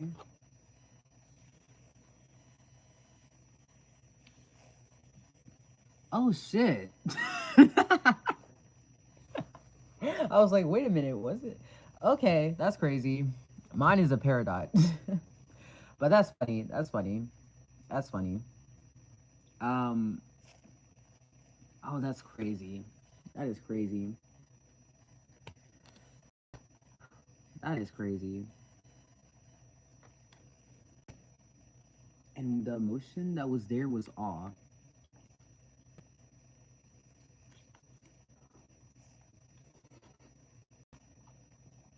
And it was the Eight of Cups.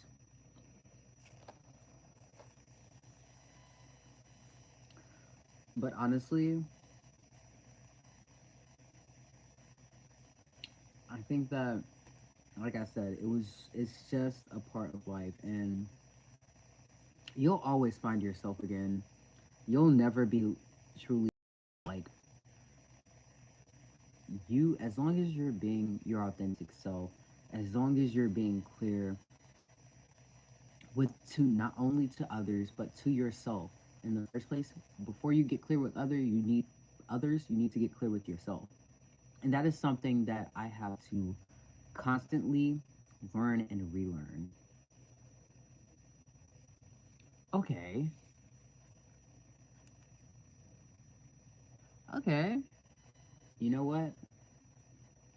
Scorpio was my north node last year, but this year is Taurus. Um, and Scorpio is my south node. So I've definitely felt like I'm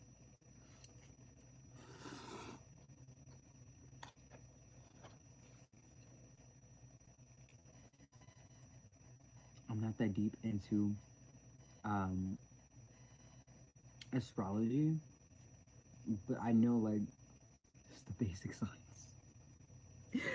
um, that's something that I've been learning, but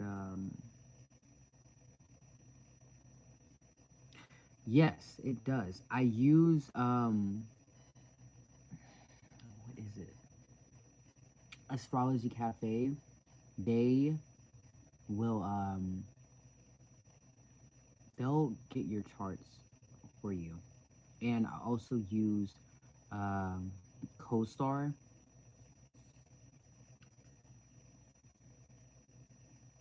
Um,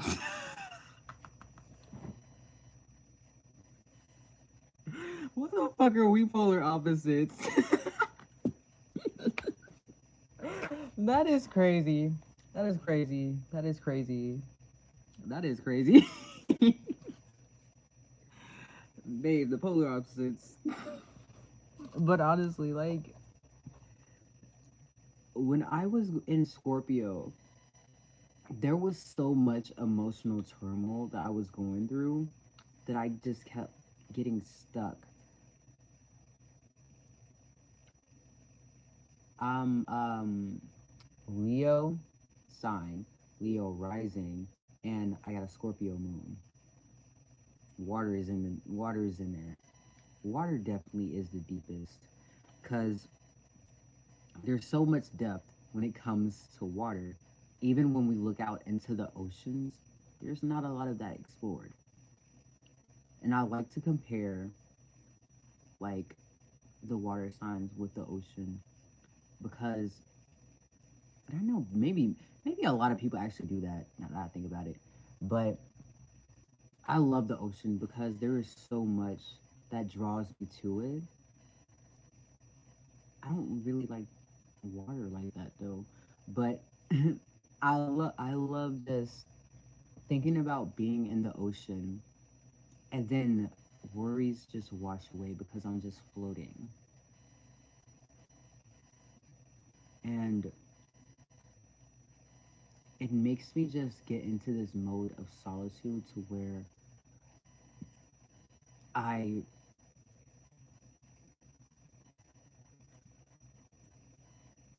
I don't try to rationalize my thoughts. It's more so I let them run, but I'm observing them from a third party's perspective instead of putting myself directly into it. And I know it's still going to be like directly attached to me because they are my thoughts, but it still helps to get this kind of separate identity between you and your thoughts, just so you can get like an outside perspective of looking at it. And I'm gonna, I'm trying to think of an example. Like,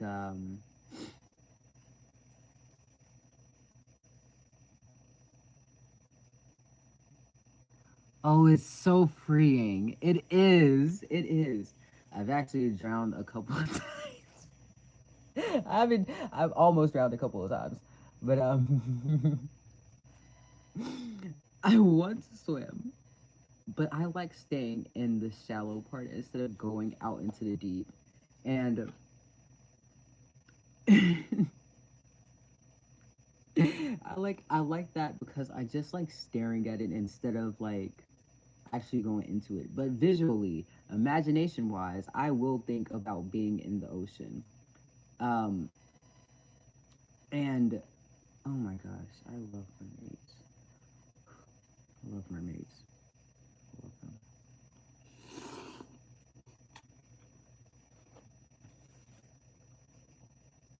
I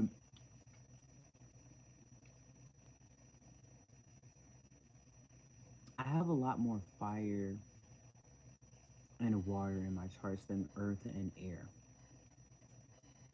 And I feel like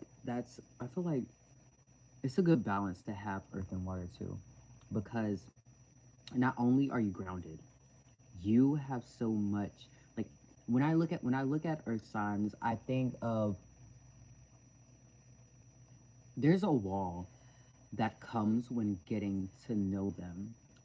And when you get further in to this wall, like how people are mining, when you start mining deep into this core, there's so much. Okay, I know a good one. So you see how there's I think that's a gem, but there's so much rainbows, and then all of this, just think of it like a bunch of dirt or something like that.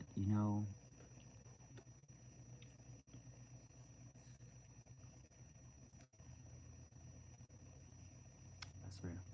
That's fair. I don't remember what all mine was though. I just know that like when it comes to the like the elements that goes with the signs, I know that, and I'm so very I'm good at understanding that. But when it comes to the signs, because I don't think that I act like a typical Leo or the stereotype Leo or how people typically would observe Leos to be. And I'm literally, my parents are Leos. They were born literally a week apart, no, 2 weeks apart, 2 weeks apart. And I'm born a couple days before my dad. Um,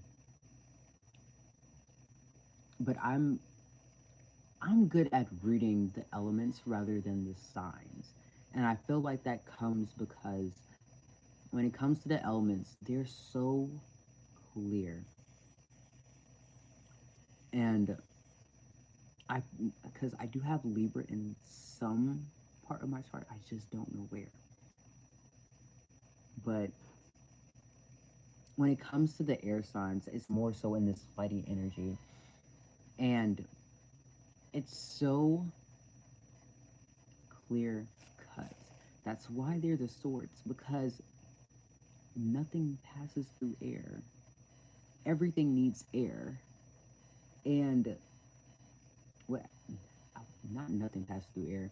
Everything needs air, but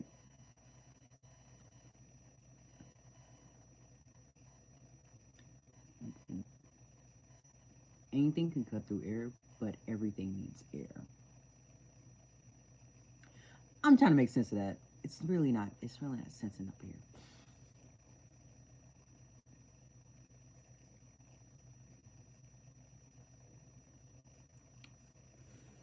That's fair. That's fair. That is fair.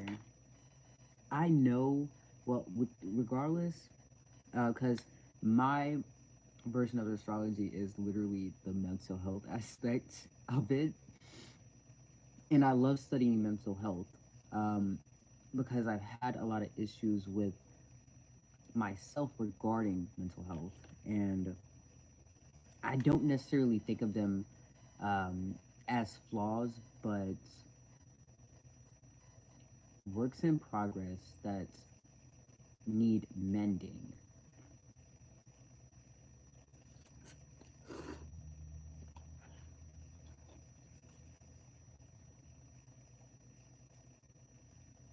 Oh, for real? I didn't know that. How did you find that out?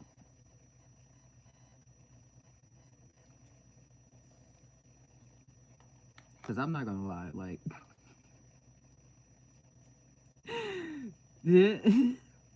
it's definitely like, I didn't know that though. Like, for real? That's interesting. Okay.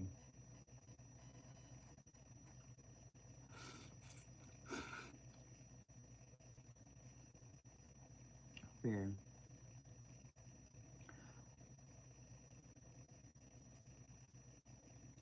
Do you know your Lilith?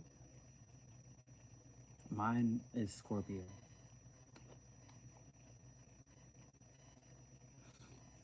Or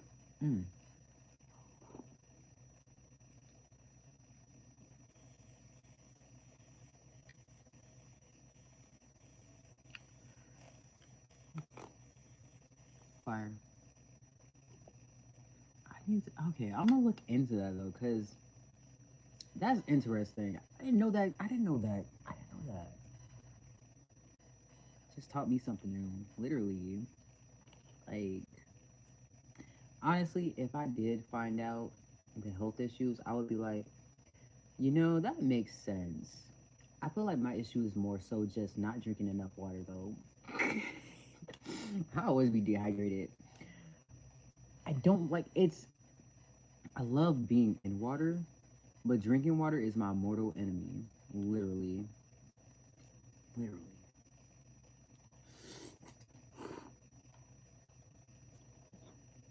But one of no, that's not it. One of them was one of the affirmations for PAL 1 was let your inner fire warm you but not burn you. And I think that has a lot to do with not only the fire aspects of yourself and your chart, but also when it comes to the emotions that feels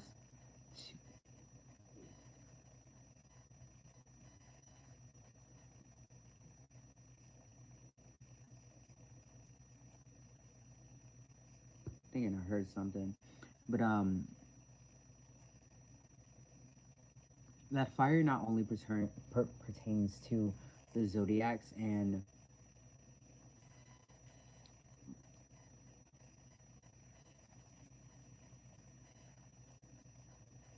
I did say that it more so comes into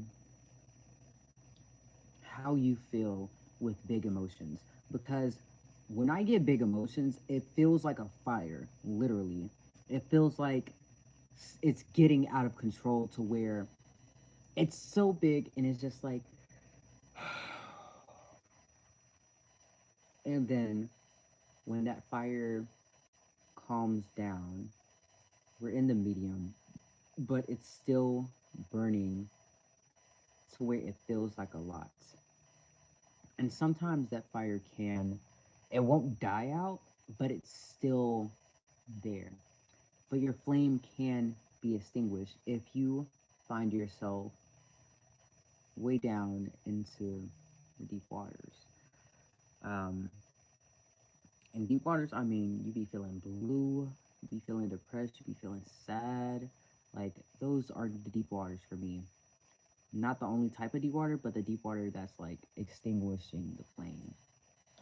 And when it comes to, because I've been making a lot of poems recently, and when it came to those heavy emotions, I felt so much better just writing them out, not even making it seem coherent, just writing them out. Whatever comes out, it just flows. And I've always loved writing, I always did, but it's just the simple fact that sometimes you just feel like you can't put those feelings into words. And if you can't put them into words, draw them out, yell them out. You know, it has to come out some way. Talk it out, you know? It has to come out some way. It can't just stay bottled up inside you.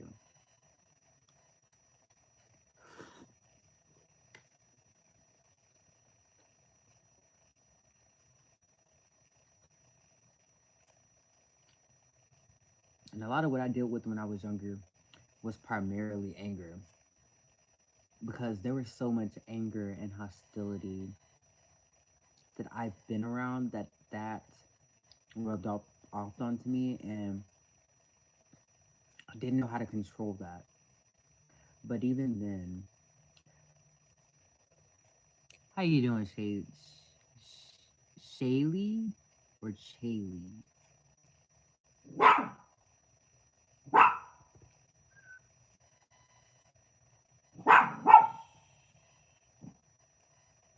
Oh,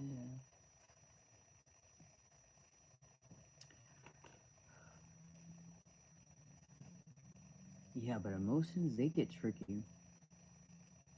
And that's why I always say I need to confirm my emotions with myself before I bring them out to other people. Because um, when I do, okay, not that good at astrology, but you know, I understand the appeal. I understand it because it is interesting how the stars just align. Like,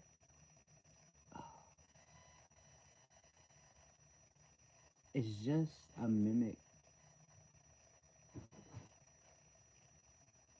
It's not a mimic, a mirroring of other aspects in our lives.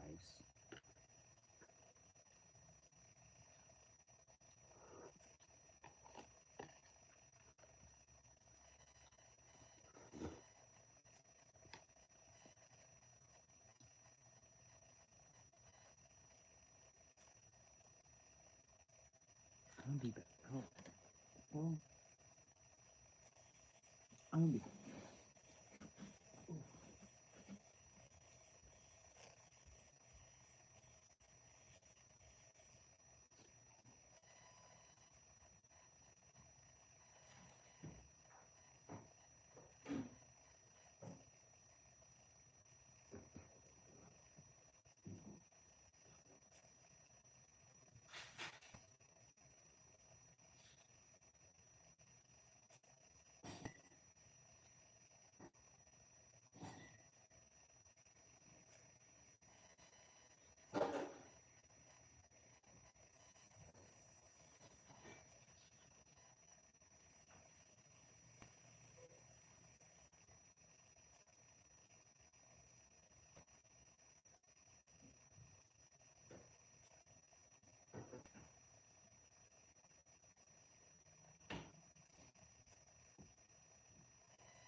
Get some water.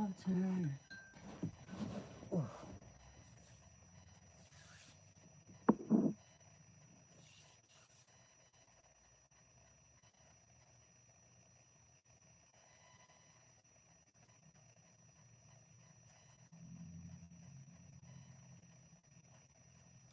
Well,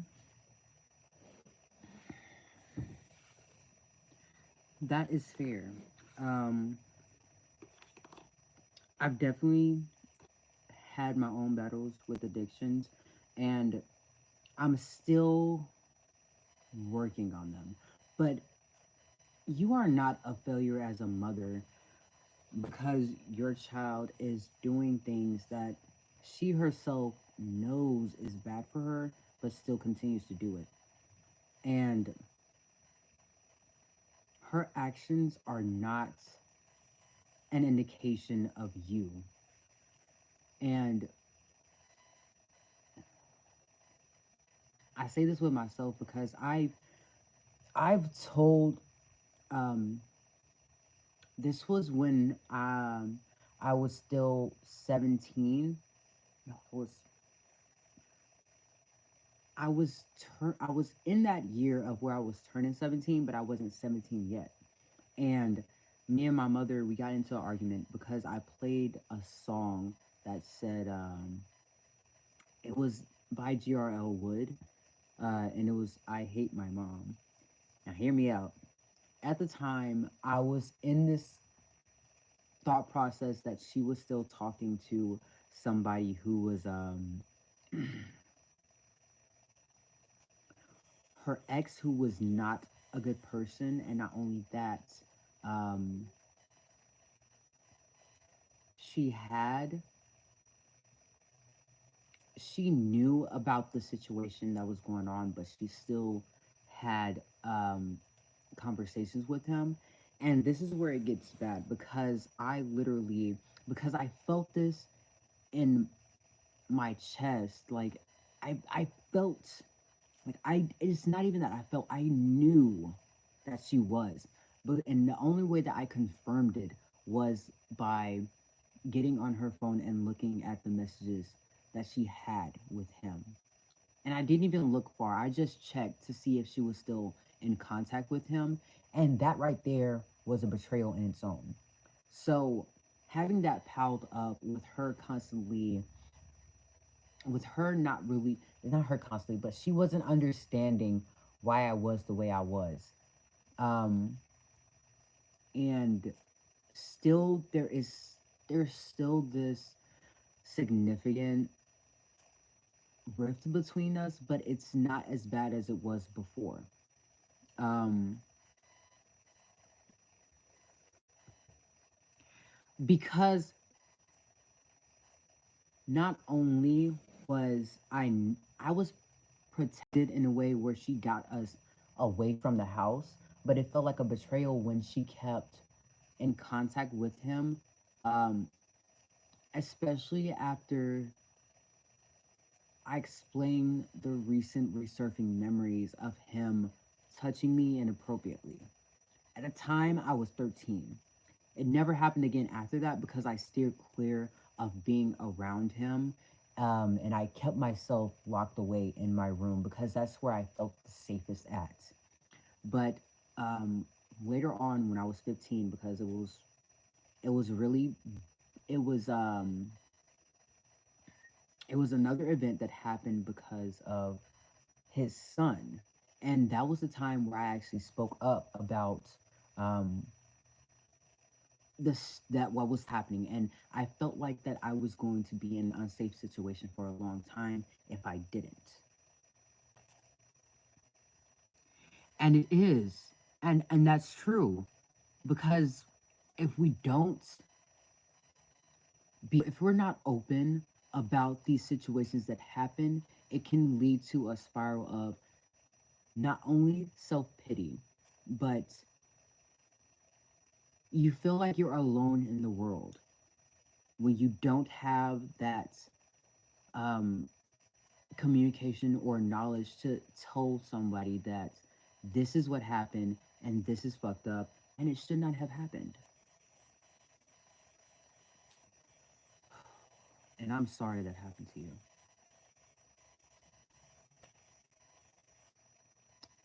Right, right, okay.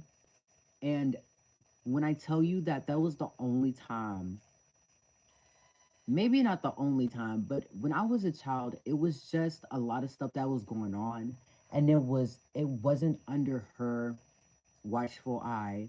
It was the fact that she wasn't around enough to peep the shit that was happening.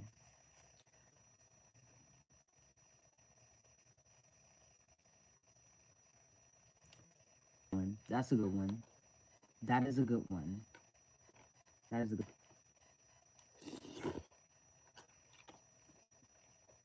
But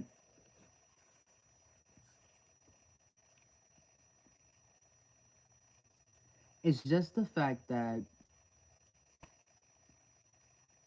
those events, they can hurt somebody when they get older. And if they are not healed, if they aren't properly talked about, or if they aren't in themselves in that mindset of wanting to heal from it, they're going to continue down the path of these things happen. Therefore, I am not what's I am not worthy of being loved, being touched, being emotionally cared for. I am not worthy of not only other people, I'm not worthy of myself.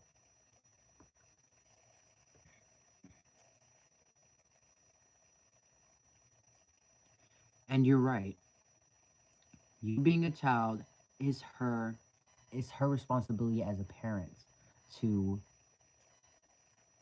bring that closure to you. It's her responsibility. It's always going to be the parent's responsibility to make that open communication to that child without judgment.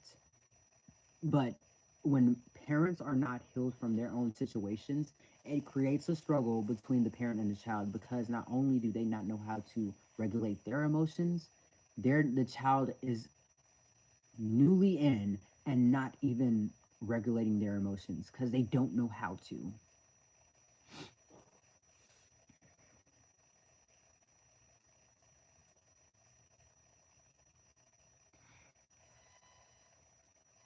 What?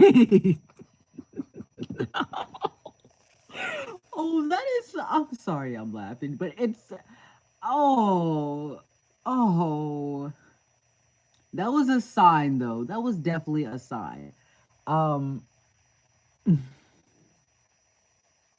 cause my mom did give me her car, but my first and only time driving it, I got to work on my own. But going back, not even an hour after I then got off the shift, I literally crashed. Well, I, I I wasn't trying to, but I caused a crash because I was thinking in my head, oh, these people are allowing me to go. Let me. Ooh. But then I was like, "Bah," somebody, "Bah," and I swerved. It is. It is. And what can you do about trauma other than just, it's not funny, but the best thing I can do is just make humor out of it. And the way that um,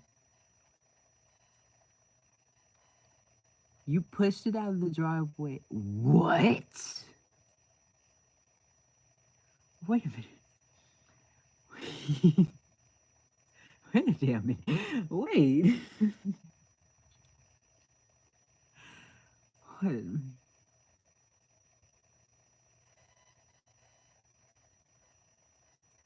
That's true. That is so true. That is so true. Um, but it still boils down to that person wanting it. And I feel like some people are in the energy of inflexibility when it comes to being taught new things, because it's like how you can't teach an old dog new tricks. You know what I mean?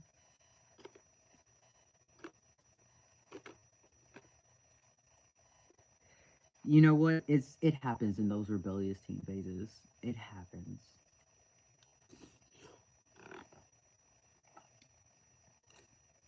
But in that same token, I don't feel like a dog is too old to be taught new tricks. They may be stubborn, but there's a way to get through that inflexibility. Um, and with that situation, with your daughter and having to raise her daughter, or I guess your granddaughter, that is a path that she has to be open to getting out on her own. And you cannot do anything but come at her with love. And there's understanding that you wanted to get out of it. That's understandable. And I still feel like that's, for me anyway, I feel like that was part of a rebellion, because a rebellion isn't necessarily a bad thing. Um, and that's awesome. That is awesome.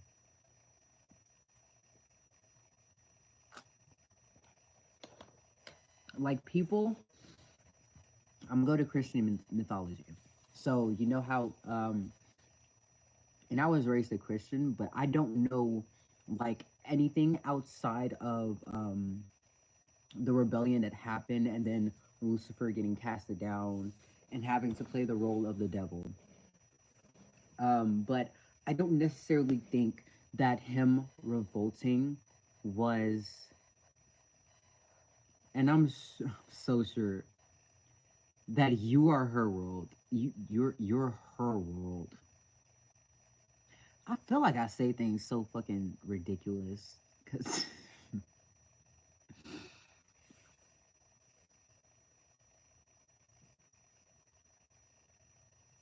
Jesus.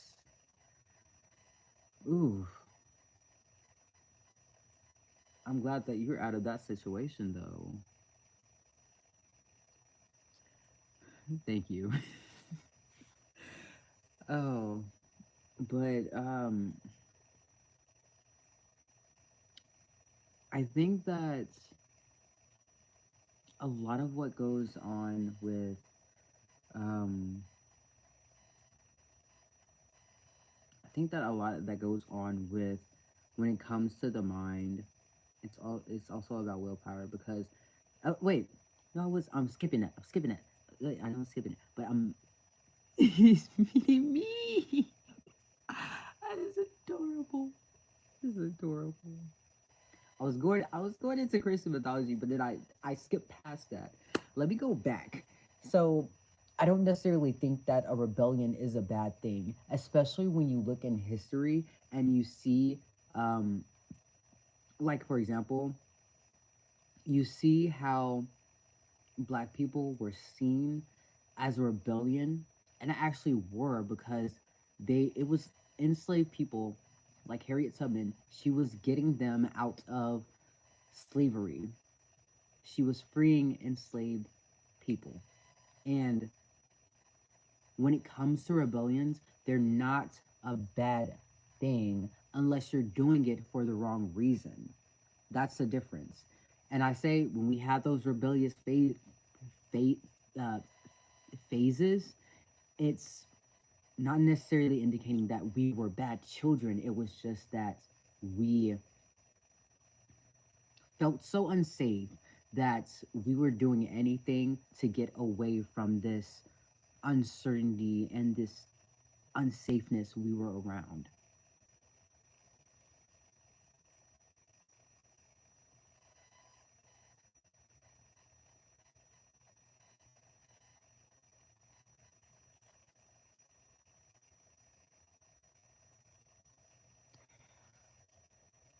You right on for that. You right on for that. And that is something that I'm still struggling with myself because in the eyes of my parents, I am still their daughter. I've had my name changed. I've started transitioning medically, but I had to stop because I wasn't able to afford it. And my voice was not this deep. Actually, um, oh, this is kind of. But I actually can make my voice this deep, but I just like having this middle tone because it's not necessarily because me being perceived most of the time I am perceived as a boy, which is like that's cool. That's awesome. Very, very.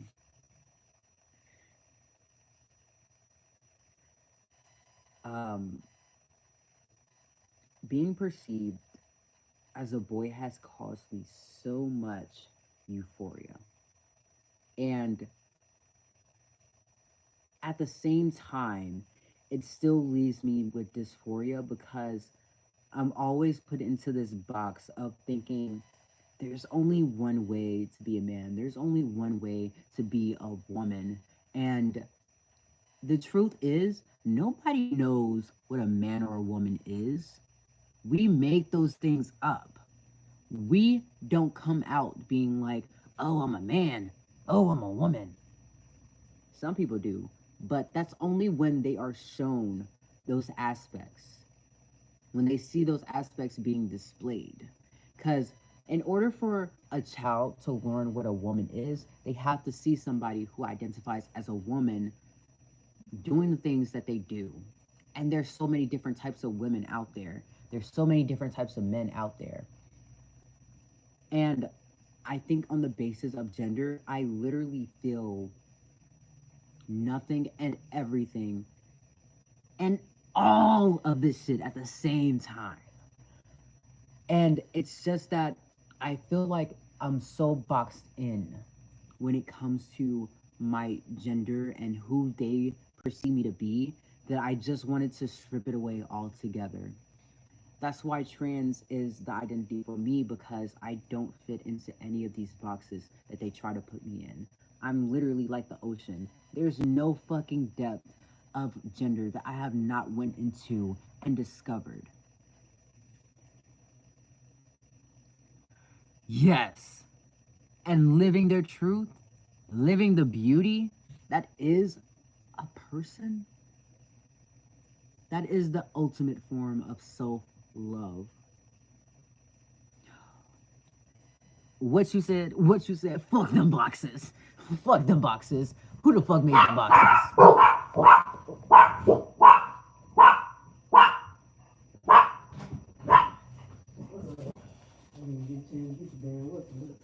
Oh, you good.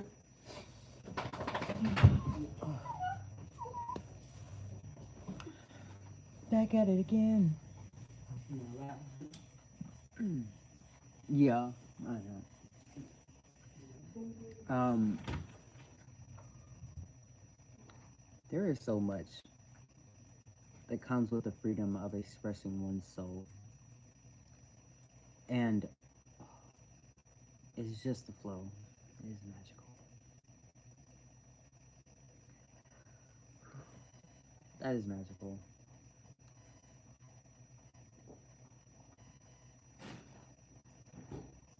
There's a lot of soy sauce.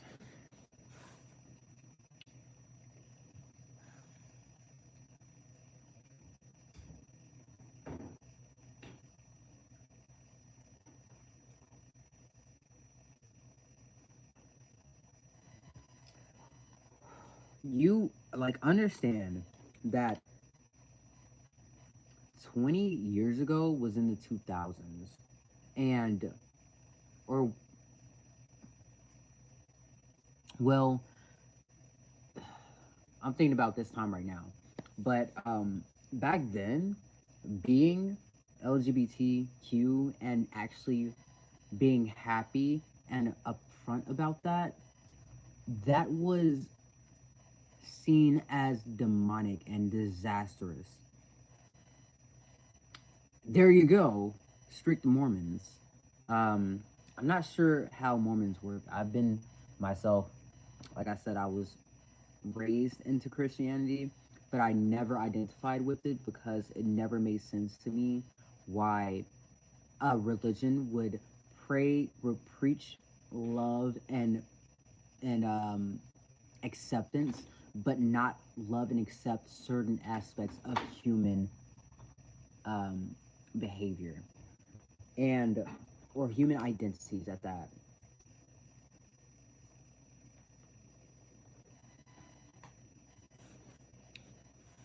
And there are so many people who lived in denial until they died. They took it to the grave. There are so many people who've done that. And I am so glad that he found his way through that and came out. Because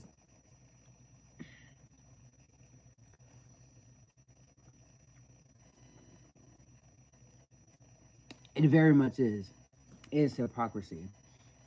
And all of that hypocrisy comes from people in the religion before who made these texts and kept redesigning them. And even then, when we think about Christianity, most of the text has been translated. Even in English, most of our language is translated from different languages around the world. That's why most of the shit just doesn't make sense. Why it's always so hard for other countries to learn English, because there's nothing that's strict or like, it's still the same aspect, but it's just a little different because there's so much that goes into it.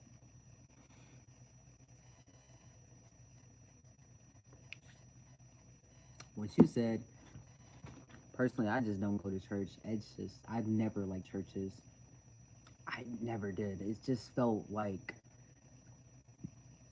I always felt like I was at a gravesite, if I had to be honest. And actually, I was at grave sites that were near the churches. I was near grave sites that were near the churches, but I just never fucked with them. They just gave me the heebie-jeebies. But if people love that, if they respect other people, 100% go for it.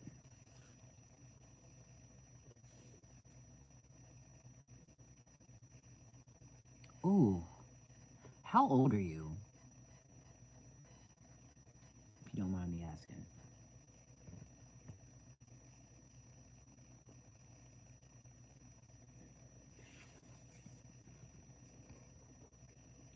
Oh, you were on the other side. Okay. So let me ask, like, do you feel like you brought anything back from that other side? It's fair. Okay.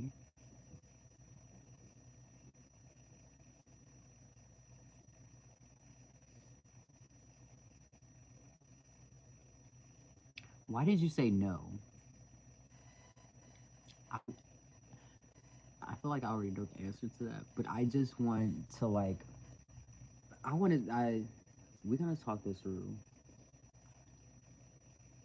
and share what you feel comfortable sharing, for real.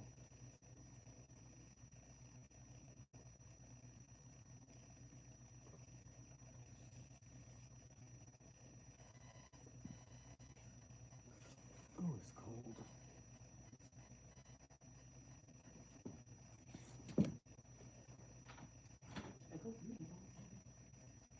It's still cold though.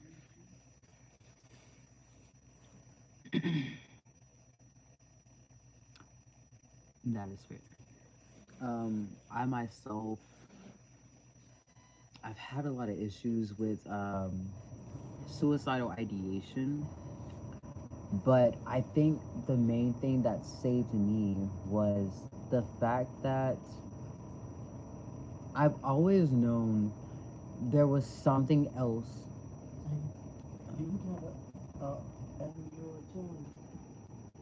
Not the type C, but the regular. Can check for that. Black and white one. Probably have one in there. Mm.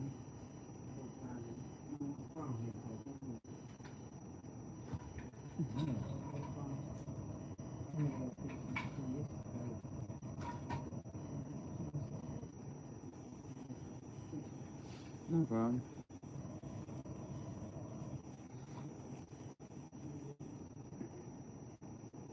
No problem. Um, when it comes to my own issues with suicidal ideation, because I haven't gotten myself into that situation, but there's so many times where I just felt like I was so ready to give up because of, like you said, the pain and the pain that comes with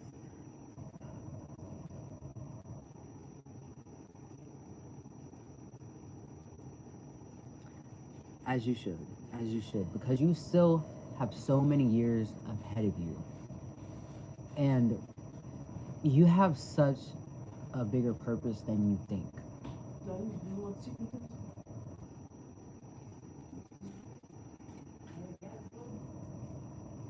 I had some earlier.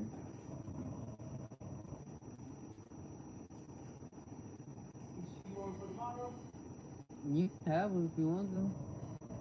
I had some noodles.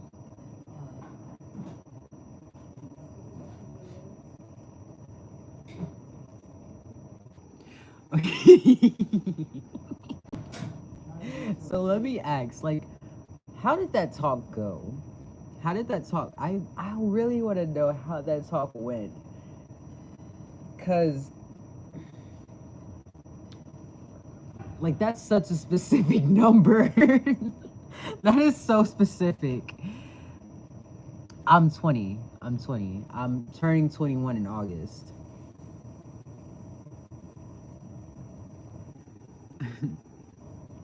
um 19 was definitely one year that I would not like to repeat.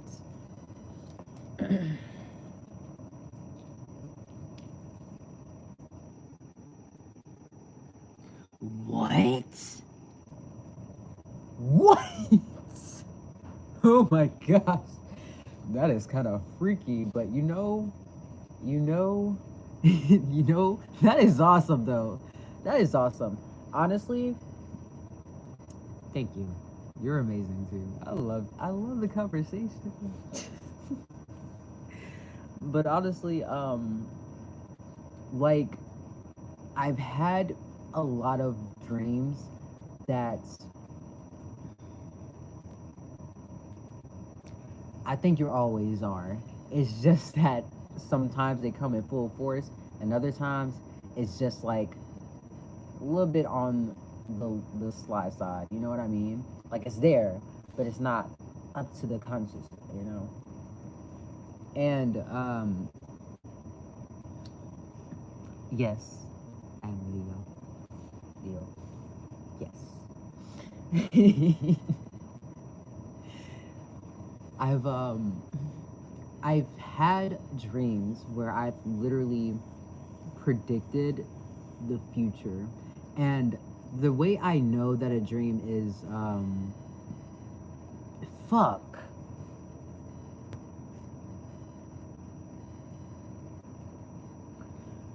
Okay, sorry. I'm thinking about a dream that I just had, and it's coming up. But I'm gonna put it to the side for now. But I had a dream that it was raining outside, and I found a dead cat. And that was in the old apartments I used to live in. And I did find one a couple months after I had that dream. I forgot about it altogether until I seen that cat.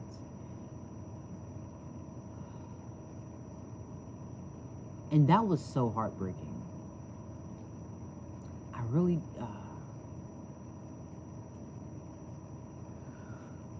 dreams get crazy. They definitely do. And those dreams,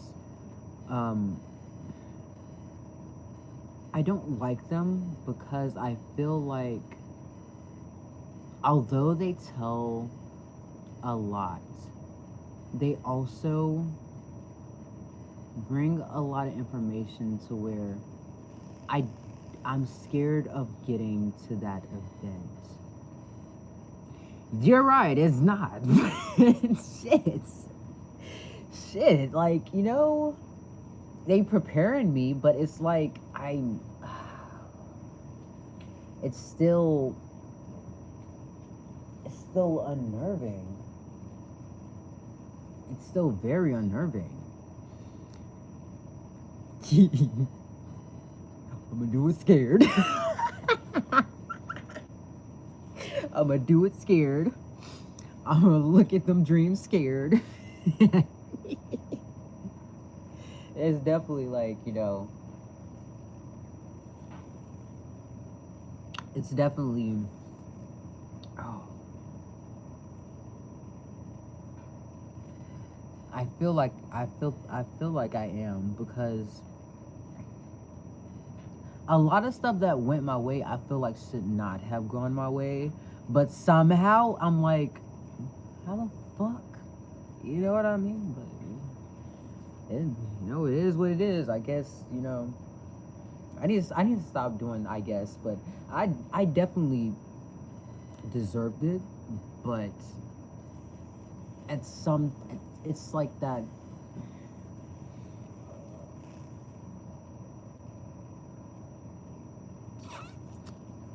You right on that. You right on that. You right on this. You right on that. You right on that. It's definitely getting there, because I'm still working through the negativity, and a lot of that negativity has been built up over the years, and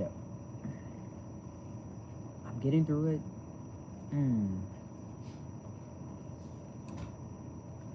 Bingo on the money, because tell me why. Tell me why. I've had a dream about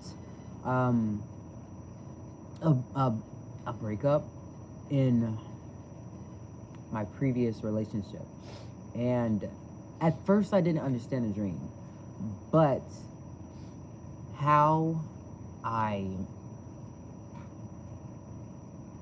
it came into fruition, it worked out for me, but at the same time it was sad, because I did things that I should not have done, and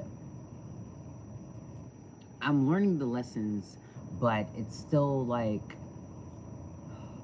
I feel like I should have known better, but given what I was around and who I was at the time, it makes sense why I would act that way, but it doesn't make sense why I would do that. It makes sense, but it doesn't make sense. You know what I mean?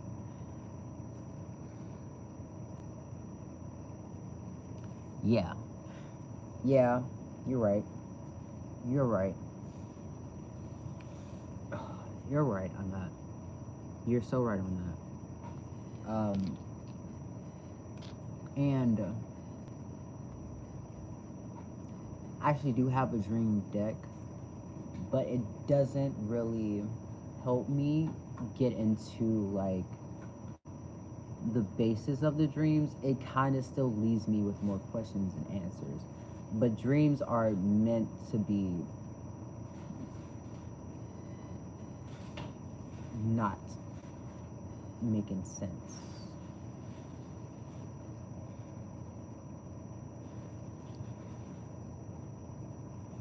Oh, I know the root. I definitely realized the root after that, because it was just at first because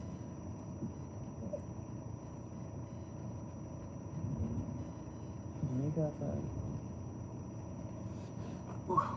Hold on.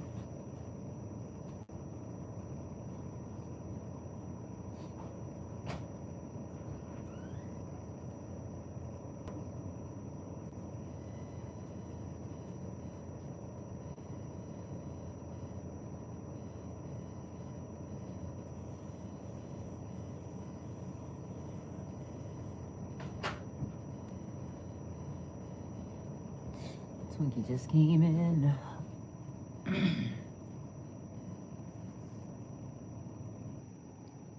How the fuck do you know? Stop.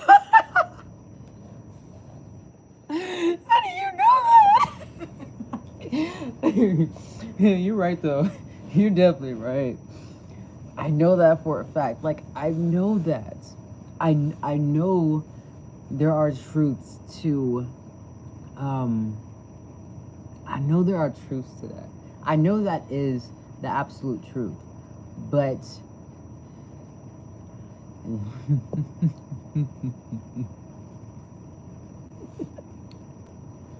I feel like and I get that. I do. But I'm still working through those issues that made me feel unlovable. And a lot of that has to do with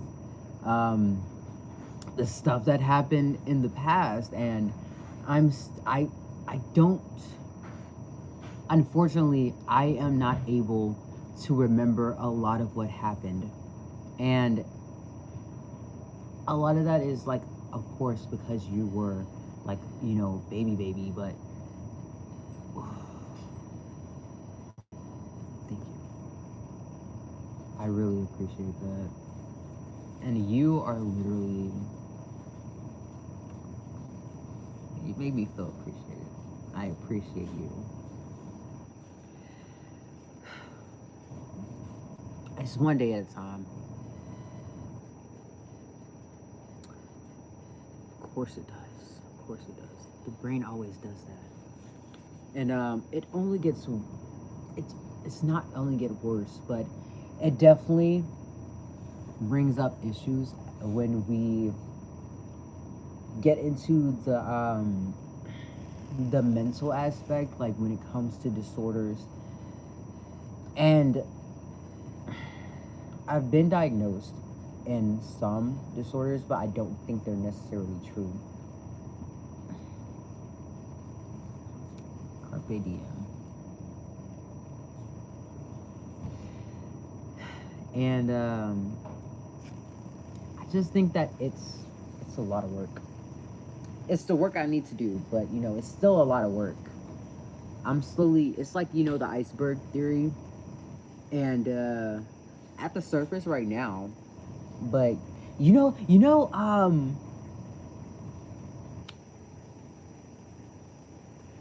Carpe diem. That is awesome. I want to have a dragon tattooed on my back. That's my dream. I don't know what dragon, but you know, I do know what dragon, but I don't think it's a dragon that ever existed in a sense of like in literature or something. Because I've met them before. They were my spirit guide, and they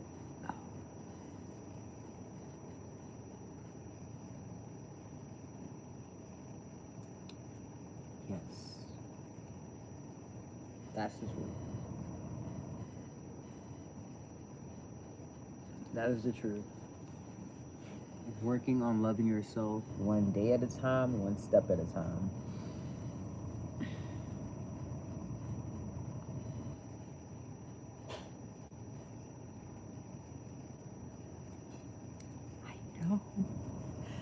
I know.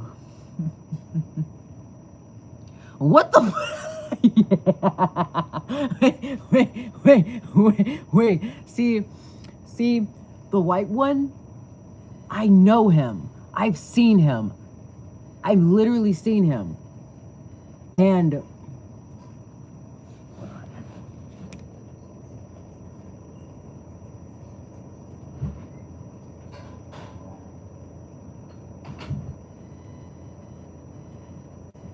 like I've literally seen him.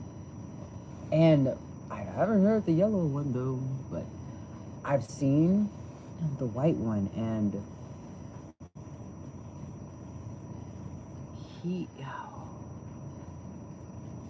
I've had this past life regression thing that happened one time, and I was this child, and my father was this dragon, and that was the white dragon I saw. And I don't know where I was at that time, but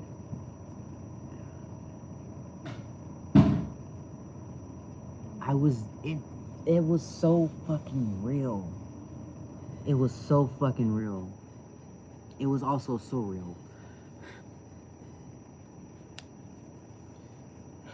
And I literally, because I've actually taken a step back from interacting as much with the spiritual realm, because I've been and it was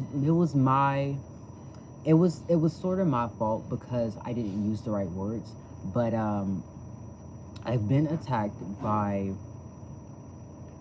some bad spirits, and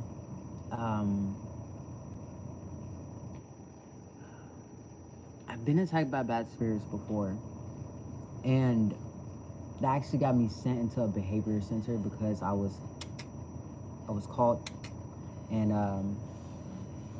I don't think I was at all.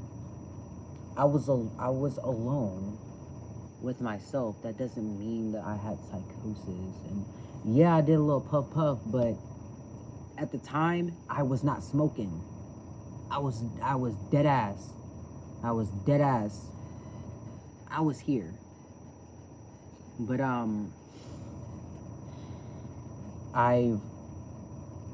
I've had those experiences where I've been near the spiritual world, like really close to it, and I've also had those moments to where I've withdrawn because it was a lot of, it was heavy. It was a lot of energy there.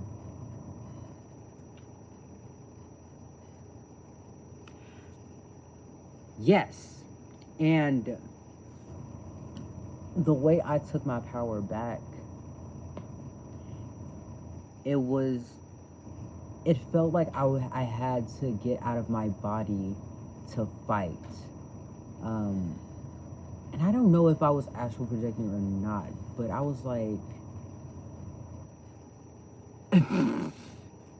yeah, tell them to get to stepping before you get these hands in the astral world. Periods. But seriously,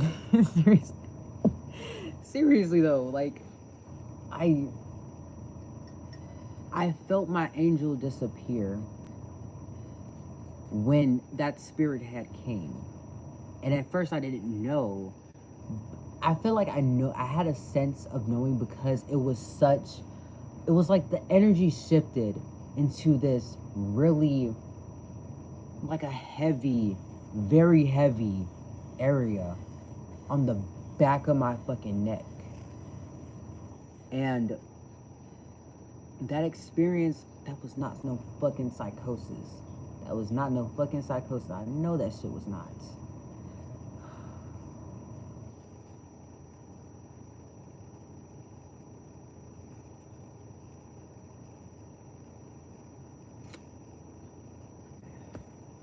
That shit is terrifying though, cause like, I don't want to leave my body unattended. I don't like that. I'm already like, you know, it already is not technically unattended when I'm asleep, but yes, I know. And I feel like that's a lot of unconditional love. Wait, okay. I have 5 pets. I have 5 companions. 2 dogs and 3 cats. But at first I just had Prince. He was the one that I had, he was my first companion that I took care of. Not my very first one, but the first one that I was actively with for the longest time. And all of a sudden, these 3 cats come by. Don't know how. They just ended up coming over. And then I actually, and then Knights, he was the last, he's the most recent one, but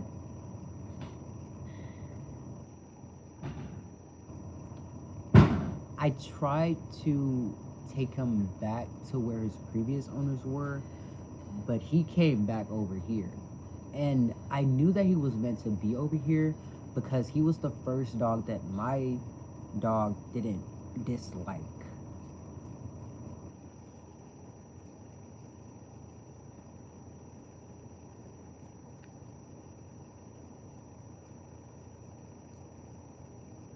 That feels so heartening to hear. That is very heartening.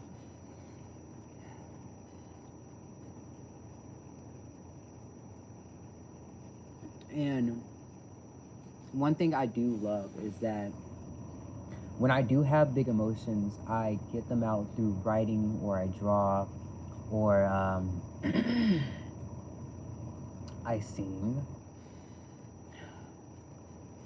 Yes, like, I knew that it was because I've had dreams where there were a lot of animals, right? And he was specifically in the dream where there was a black dog, but I didn't know who that dog was, or that they would actually grow to be huge like him. Like, it's a big boy. But like,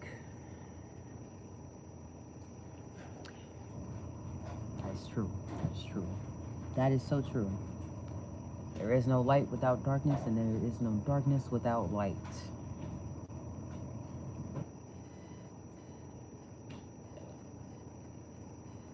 Because there tends to be so much darkness. There does. But folks gotta shine. Folks gotta shine. Just shine. So, I've done drank the water, done ate. I'm feeling full now. I'm going to go into pile number 2. And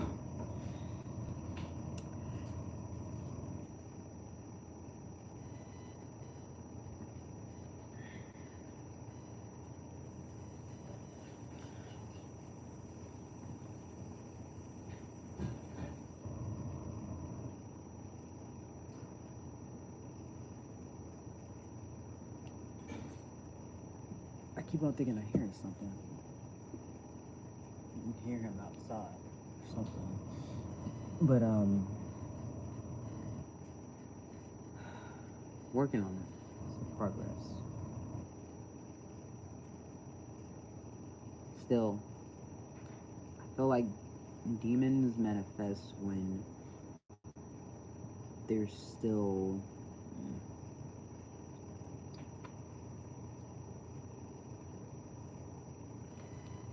that's fair. That's fair.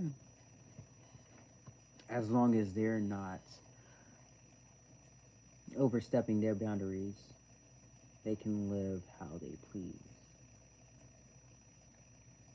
And I still though, like, I feel like when it comes to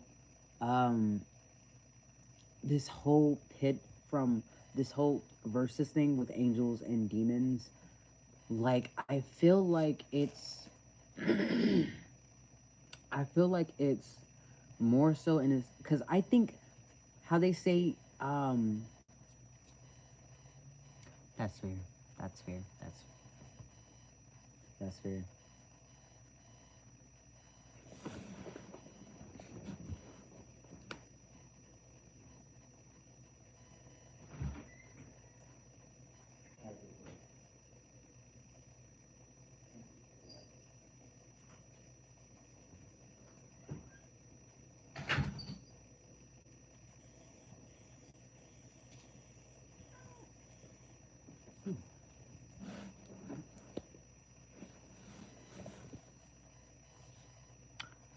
Period. As you should. Period.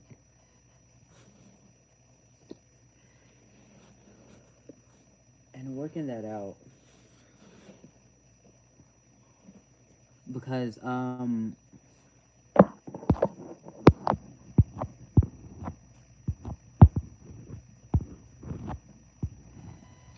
Because I know I had to look up, but Monette was feeling lost. And I just want to ask, during this time of taking on these demons that you have, at any point did you feel lost in doing that?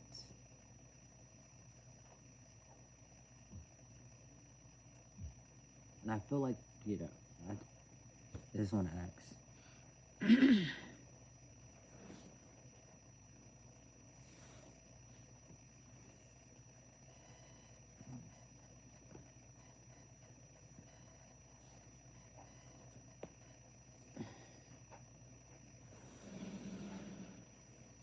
I feel like being lost is part of the process, though.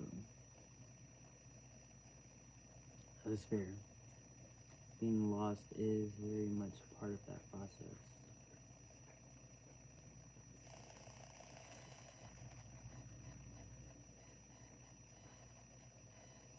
So, how did you come back from that loss?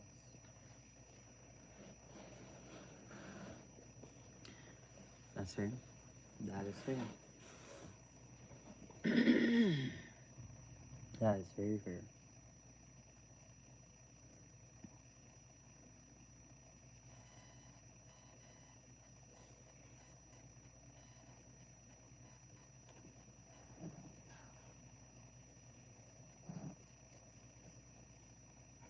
That's fair. Teaching and learning to get out of the loss. Resilience. Coming back to oneself.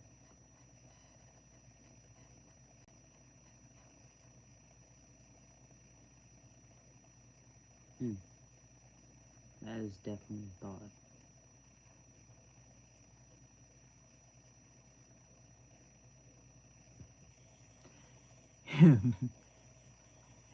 Dang. You so right. You so right on that. You right on that. You so right on that. Damn, if you go through that again, for real.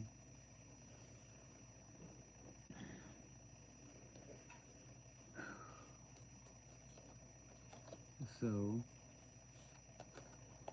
and there's two dragon cards on this.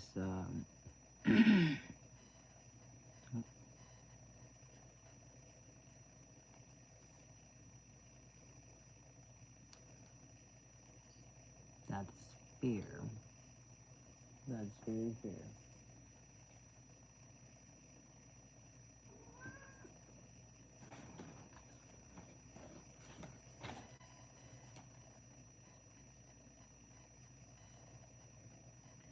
I understand that very much.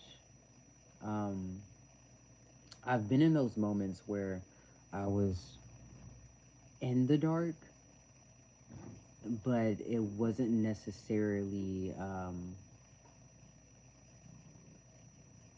I wasn't stuck, but I was in the dark, and I didn't understand how to actually get out, especially with how I felt so trapped in those. Um,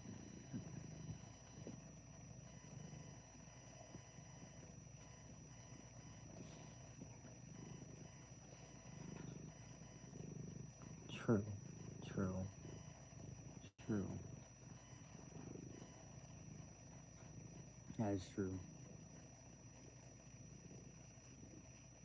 And I think that really comes from a radical idea of your self love. Because that is beautiful.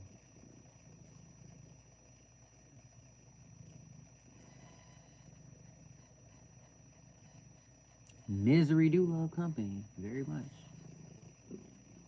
Misery do love company.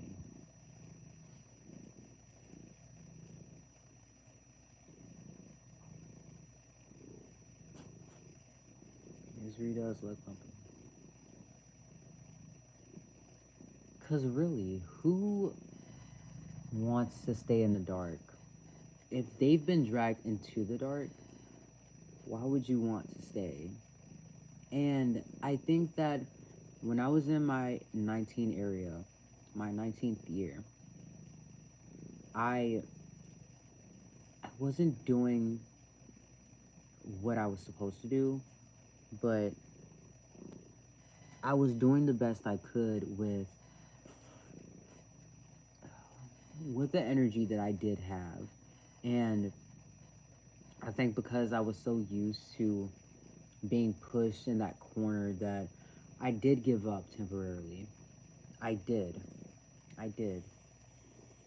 And I swear one day I just walked and I felt like walking for a long time to where I was thinking of just going off and disappearing somewhere, but I didn't.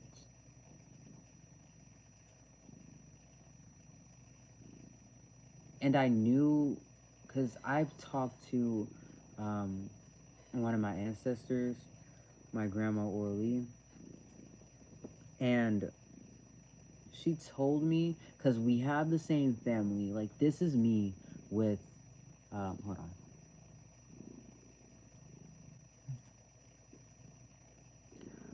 It is. It hurts, but it's worth it. Very.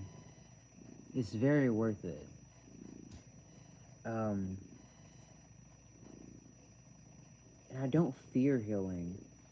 It's the pain that comes with it that has been the scariest parts. Thank you. And you are a very kind soul. Very warm.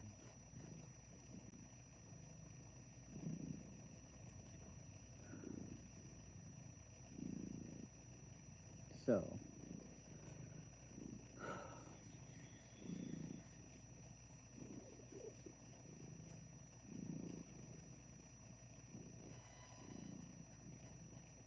I'm going to go into Pal 2. And Pal 2 is the Six of Wands, happy, Queen of Wands, Alexandrite, energy, power, and passion. With the moon, you and your loved ones are safe. New moon in Cancer.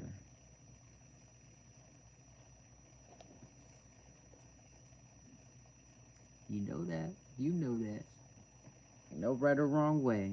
It's just the way. I love that. Okay.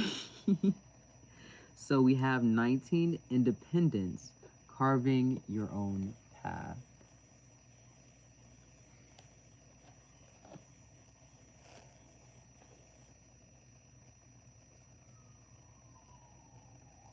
Eleven resources.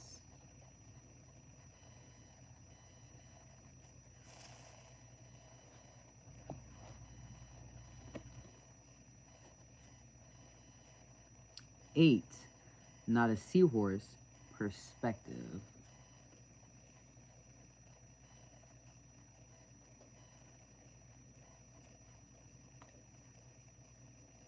You're right. You're very right.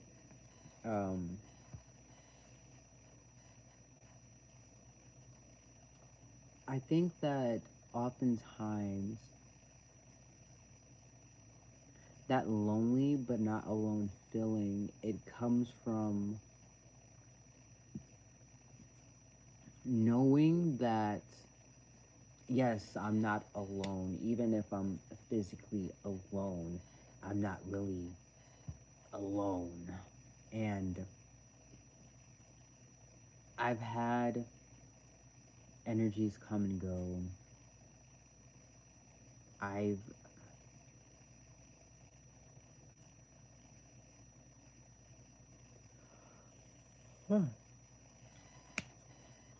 and a lot of my cause uh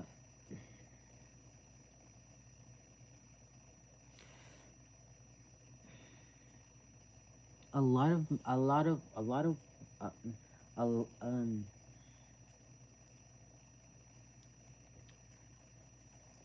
that's something to always remind yourself, not alone. Sometimes it feels like it, but not alone nonetheless.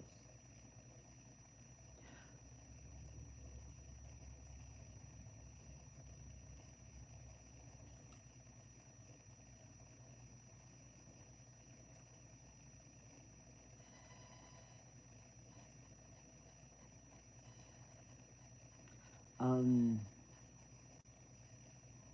a lot of those harsh emotions um that I felt, I've actually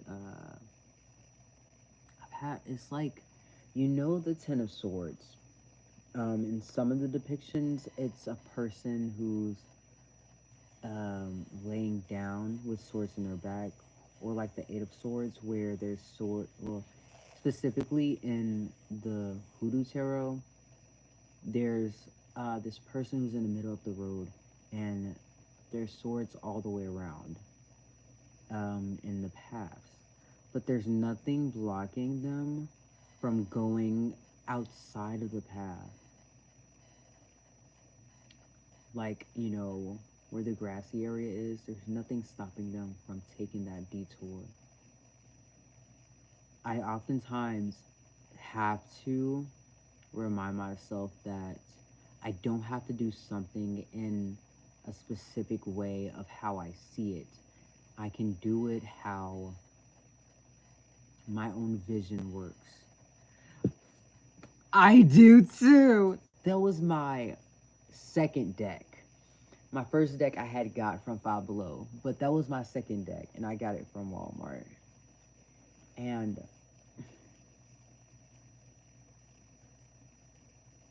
that deck definitely has really, the messages I get from there is oftentimes more entangled with the spiritual realm than the physical realm. It's like with my Dark Tarot. This tarot right here is my absolute truth tarot. And whenever I put this out, it literally says it's the most bluntest deck that I have. And I don't mind that. I love that it gets blunt because it tells it how it is and not trying to sugarcoat it. Like how the Tarot of the Divine is, it sugarcoats a little bit, but it's still telling you what you need to know.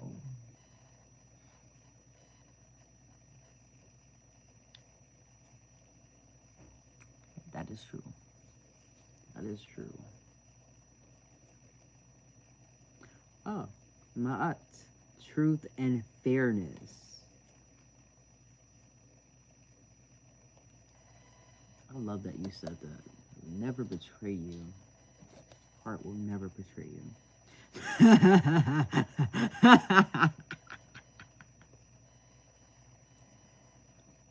Manifesting is my superpower. Oh man. See, this already is giving so much. It's giving so much. It's like, when you stay in bed and it's so warm that you don't want to get out? It's like that. That's definitely the feeling. Oh my gosh. Number 13 for mods. It's definitely that feeling of wanting to stay in that bed. Literally. 5 of Swords in reverse.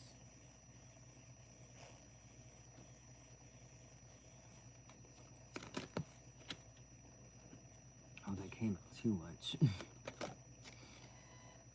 The Sun.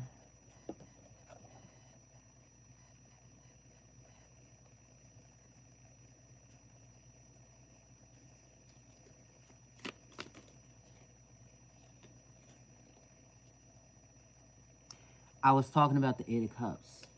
So, 8 of Cups came out in reverse.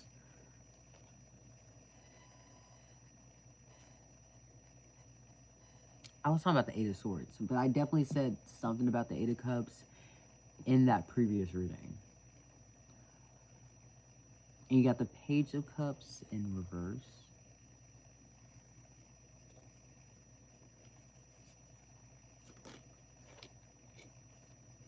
The Lovers.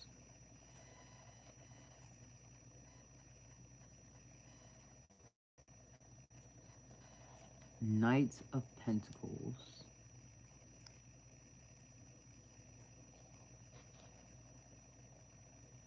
Eight of Wands.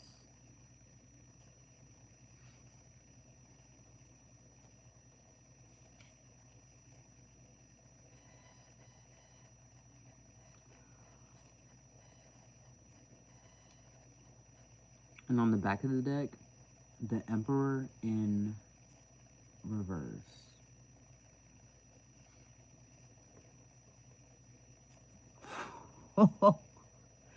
Oh. Well, you know, it happens. It definitely happens. But lessons learned, it's not easy to deal with that heartbreak.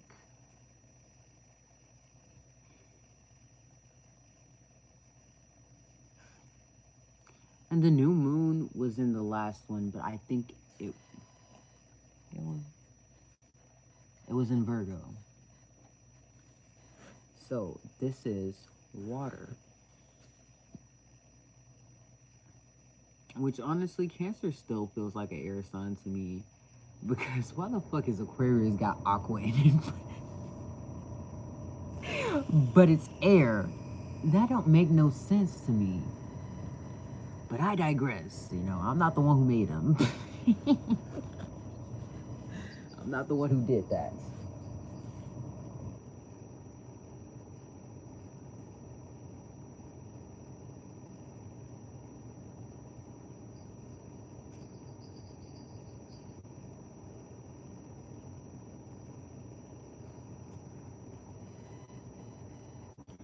Fair. It was worth it, and it was. Pisces and Scorpio, okay. Slay, honestly. I'm water and fire mostly, but I'm not sure what the signs are. Honestly, I just never been good at reading my chart. I don't understand it to that degree. To where I can confidently say, oh, my chart was da da da da da. I just know a little bit.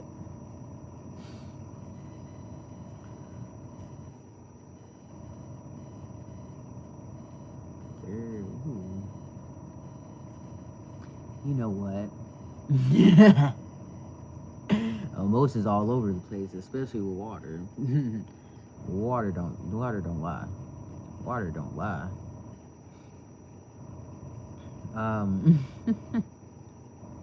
But it's interesting where energy, power, and passion comes in, because independence and resources, that's definitely getting somewhere.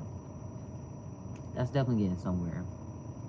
Especially branching off on your own path. And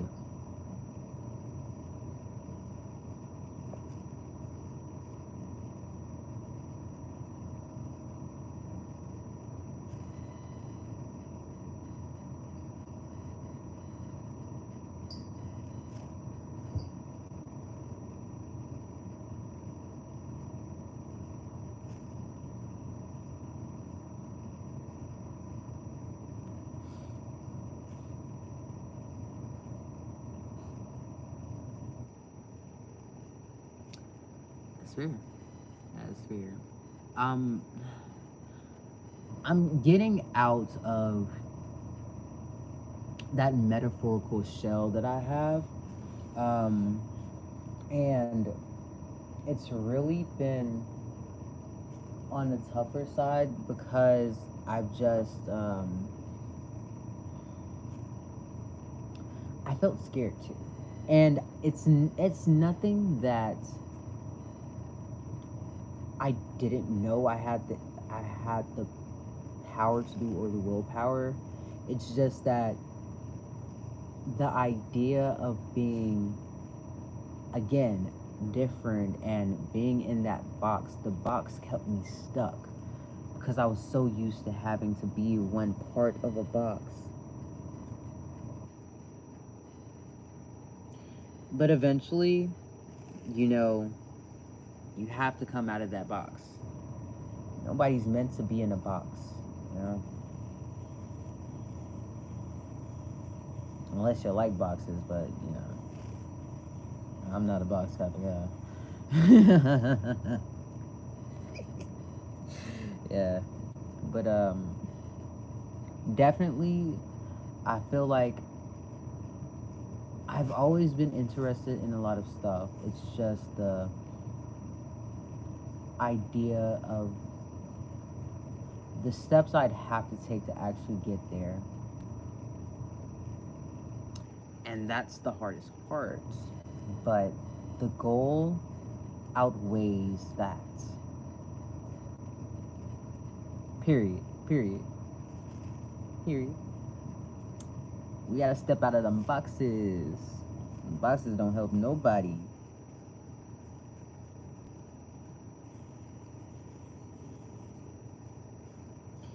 I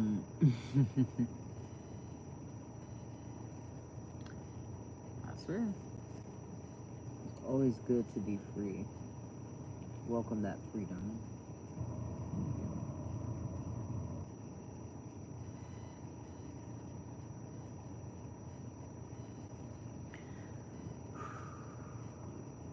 And the sun is right under the moon. I feel like there's like this surge of energy that's always been there, but it's connecting. Where I see the the Knight of Pentacles, it's in a connecting energy. And this resource building. What you said. No worries, be happy.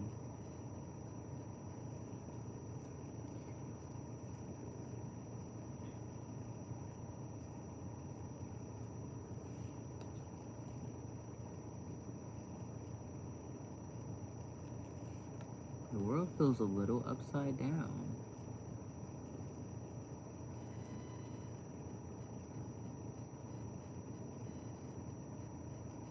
It does. Because not only is the Five of Swords in reverse, the Eight of Cups and the Page of Cups is in reverse. And cups are known for the emotion of death.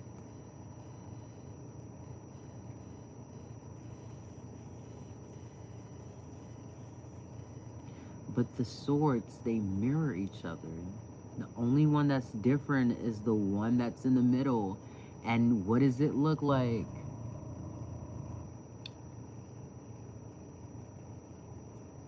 Yes. There is like the magnets. There's always that. And it looks like a box. Getting stuck in a box.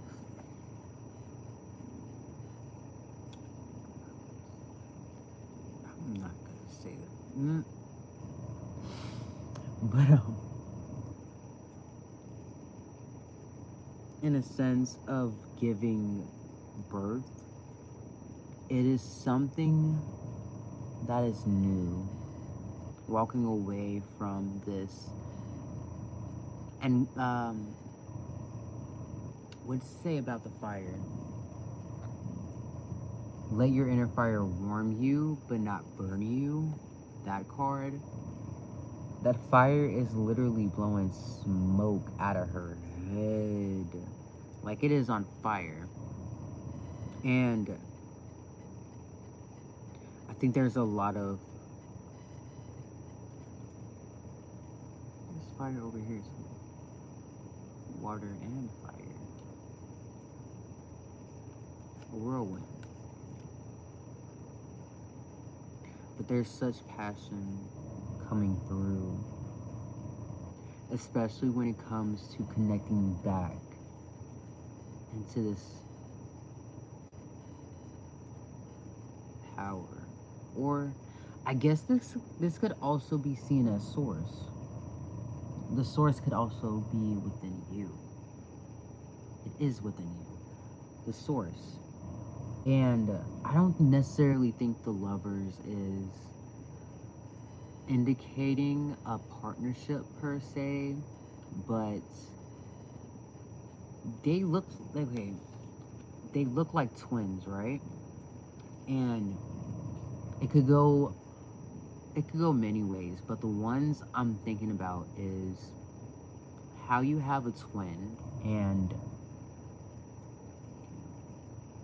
there's a reconnection back into the love you have for each other.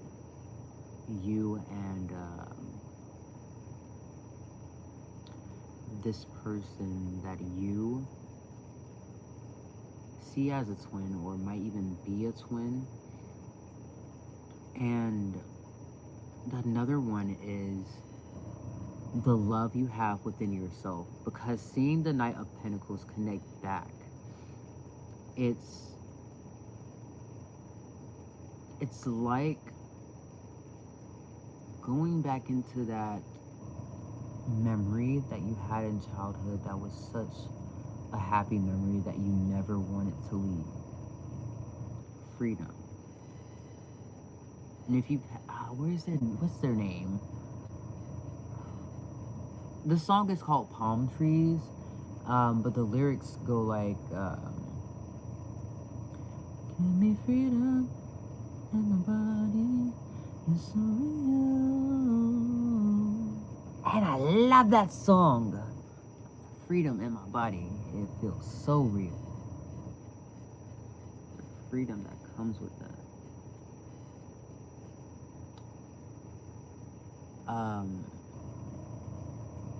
But I'm feeling like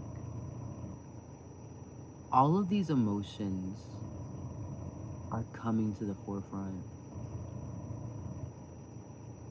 And you felt like you were trapped up there in this tower.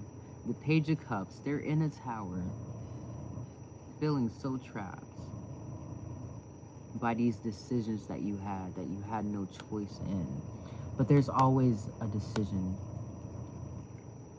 It is. I love that song. I love it. I love it a lot. I do. Oh my gosh, I had got shown that song by my friend too. But oh my gosh. That song literally sent sparks through me.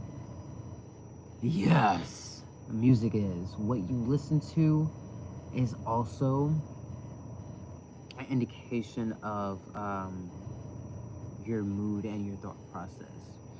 And when I still do listen to sad music sometimes, but it more so just, it's not that it's sad, it's just that I can see the opposite of it, if that makes sense. Like this song by the Brobecks, Better Than Me.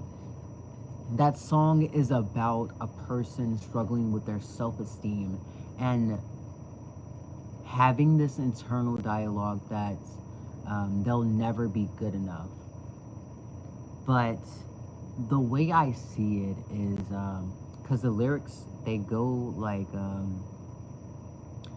everyone is better than me, I think.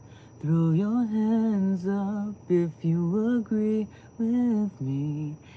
And I listen to that part specifically because it's like, in my version, when I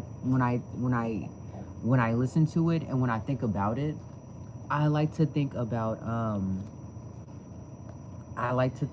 like, if every like, let me actually, if everyone is better than me, then who do I think that I could be? Nah, you can be anyone you want to be.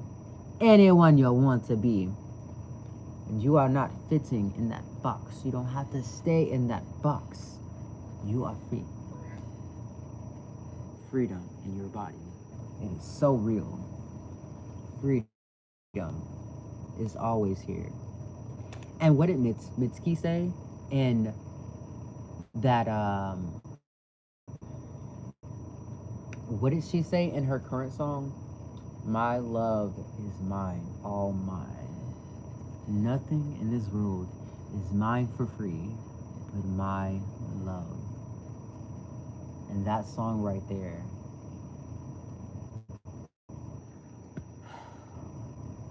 it lets you know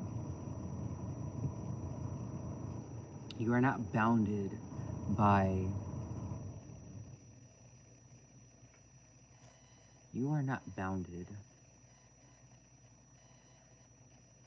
this tower that you're in. The tower isn't here, but when I look at the Page of Cups, being bounded by the guilt and the shame and not only distrust with others, but distrust within yourself. So, seeing how the Eight of Cups and the Page of Cups are both in reverse right after each other, and there's also this chain that goes down. You don't know where it leads to, but I'm thinking of it like, a ship's anchor. And I think that allowing these 8 cups, allowing these feelings to flow through and to fall out, you find that love within yourself to pick yourself up and keep moving forward. Because you know that your freedom is right around the corner.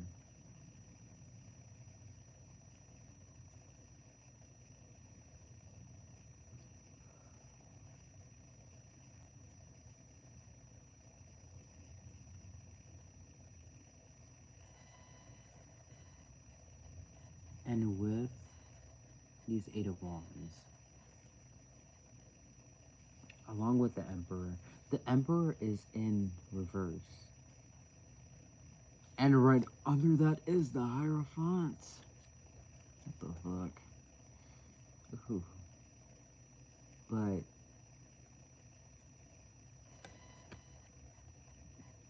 I'm gonna just show it.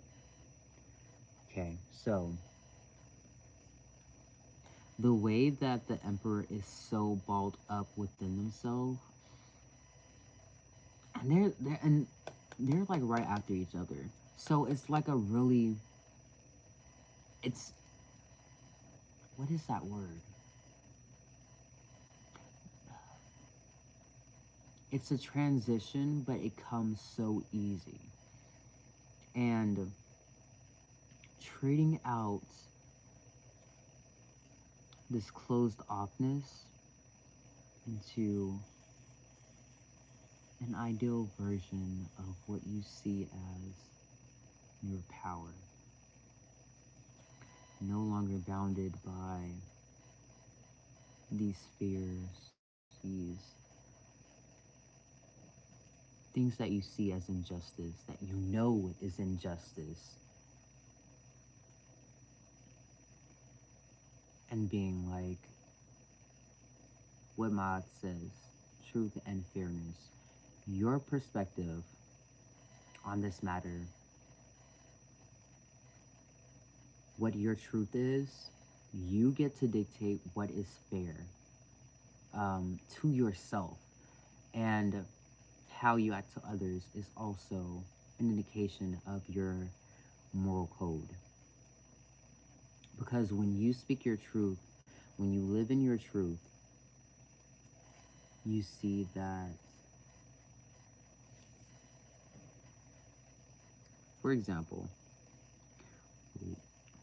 how the seahorse is, and then you have this person staring at it. I think that seahorse is like those hopes and dreams. Cause I'm not gonna lie. This seahorse is kind of reminding me of the dragon too. Like low key, they're low key. They they kind of look like each other. They do though. And those are the dreams and aspirations that you have for yourself. These are what make you such a full character. And when you look at that and you allow it to grow, that independence, what does it say? Carving your own path. Even then, you see manifesting is my superpower. You see there's a path, a smoke. You are right on the way. And to feel like that you are struggling to get up there, you're not seeing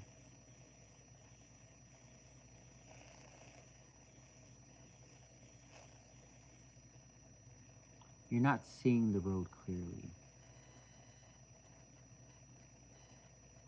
The road has always been so clear. And the paranoia and the feeling as though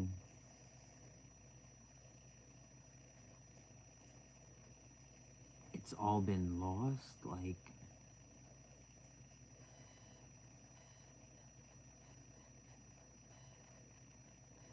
there is so much that you have yet to see.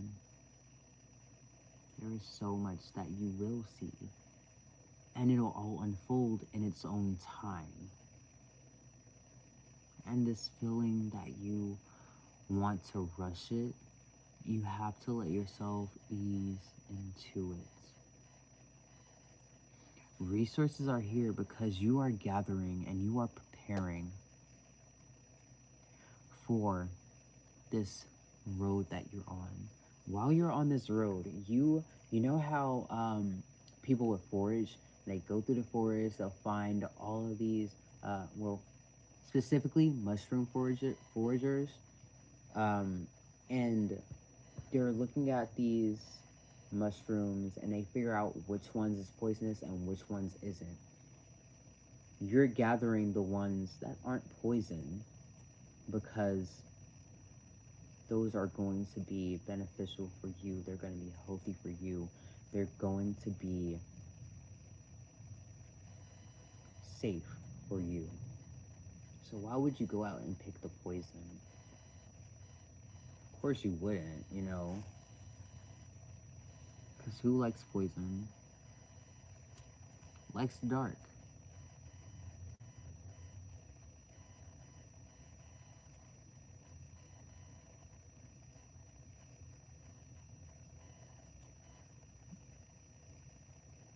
There's definitely been a great loss in the heart.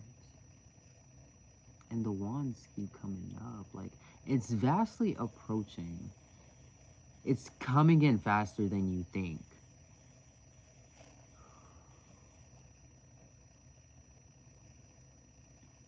I feel like it's just a matter of repetition and allowing yourself to keep, well, like you said, reminding yourself of that you're not alone. And I feel like when you and your loved ones are safe, feeling that there's not enough time for you to get everything together. You have so much time.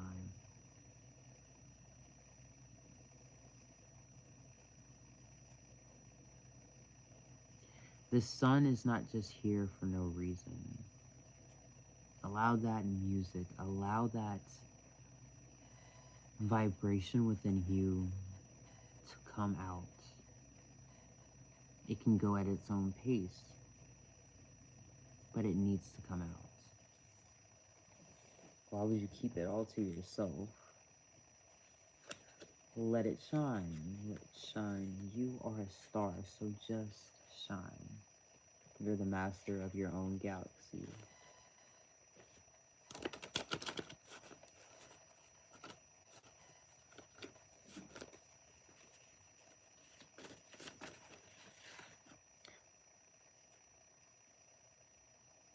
You're gonna hate me for this.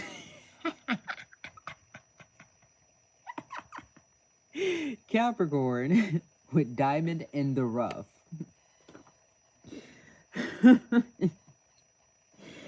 Anger with bargaining. Shadow and ego. Oh, fuck. Oh, shit. That's a lot. That's a lot. Okay. I guess we're keeping it. But, holy shit. That's definitely something. Decomposition with disingenuine. Ah, okay. The blood of the covenant is thicker than the water of the womb. And on the back is, it's not the original quote, but it's the one that was watered down. Blood is thicker than water. Have feel good, binging. Supernatural, disposition. Full, foul. PTSD, CPTSD, mental disorders. Carefree, anchor. Learn numbers, figures, and ghosts. And on the back, you have low tolerance, turbulence, and talent with cons versus pros. Yeah. So let me ask. He's stealing your energy, right? So if there was a chance for you to get back together with him, would you do it, and why? And if you wouldn't, why not?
How you doing, Amelia?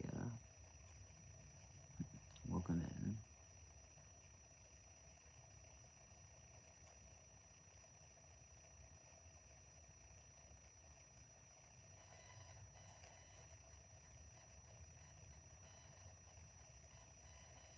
But why? Why is that?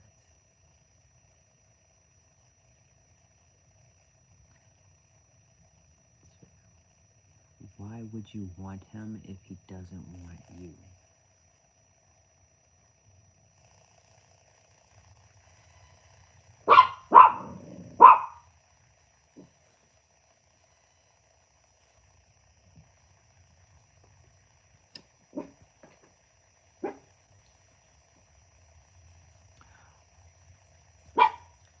Yes, for her.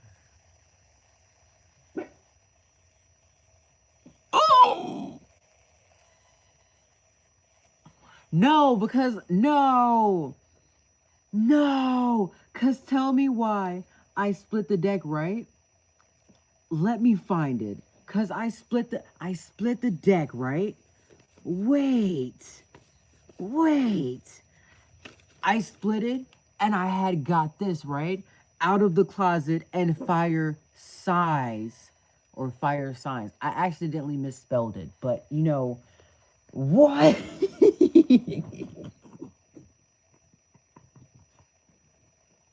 Congrats on coming out of the closet.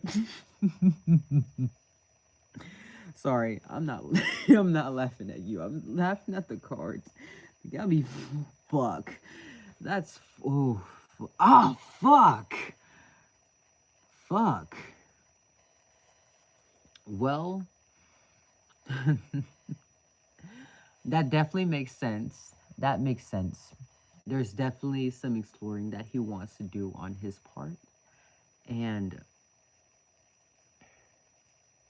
honestly, when it comes to that type of situation, compatibility is so important, not only when it comes to the bedroom, but also emotionally, mentally, and physically.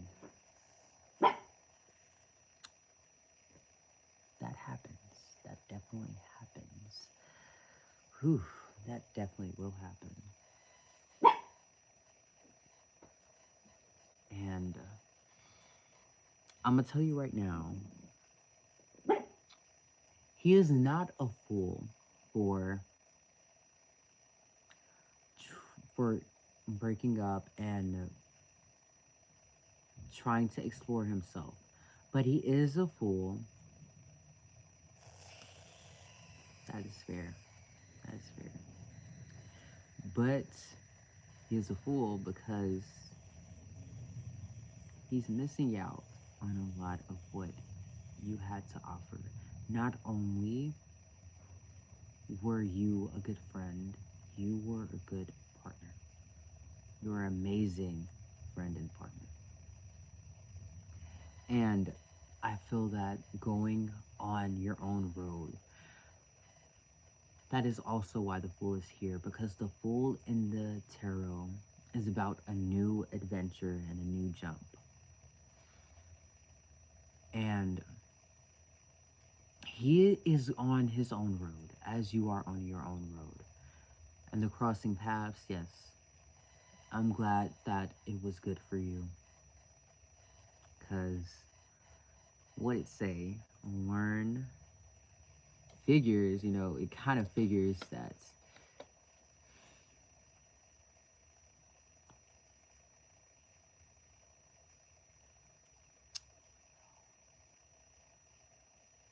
and your heart will heal. It's dealing with it a lot, though. It's dealing with a lot right now, though. So,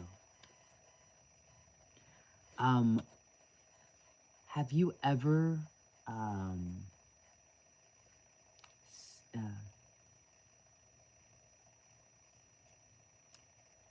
that's fair. That is fair. That is very fair. Have you seen Teen Wolf? Or do you know about it at all? Because with Anchor, there's a specific scene that I always go to when it comes to that word.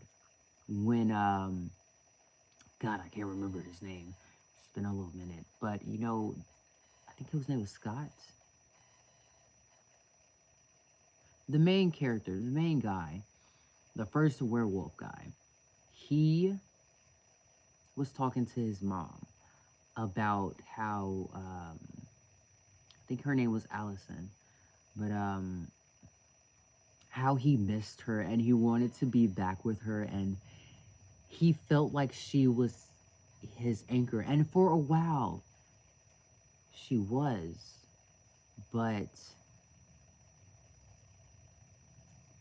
his mom said, you have to be your own anchor. And I think you already know, you know that you are your anchor. You know that for a fact.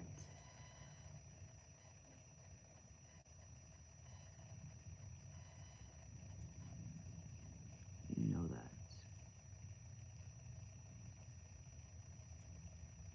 And what he is going through, that has so much to do with him than you.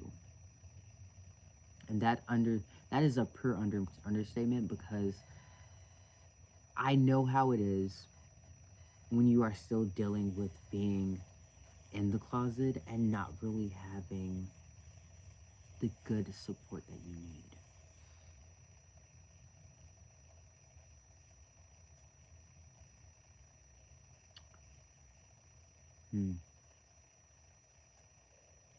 So, that feeling of being alone. Because there's a difference between loneliness and alone.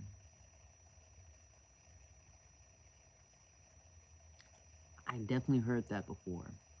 And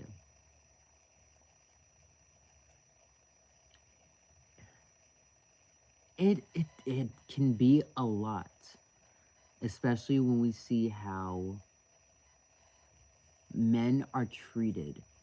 That is awesome. It can be a lot when we see how men are treated when they go against anything that's deemed as the typical masculine, the stereotype masculine. And especially when you look at how trans women are so masculinized simply because they are being themselves. They get pushed around in their young, well, I won't say all of them, but most of them have been pushed around in their youth and treated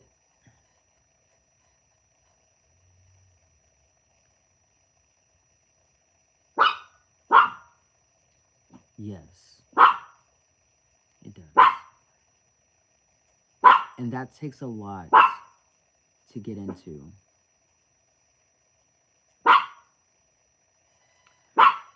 It's yeah, that definitely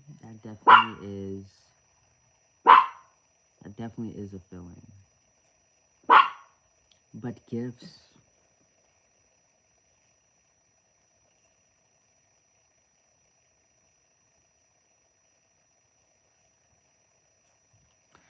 that definitely is a feeling. Um, and honestly, I feel like when it comes to that issue with being open and honest with oneself,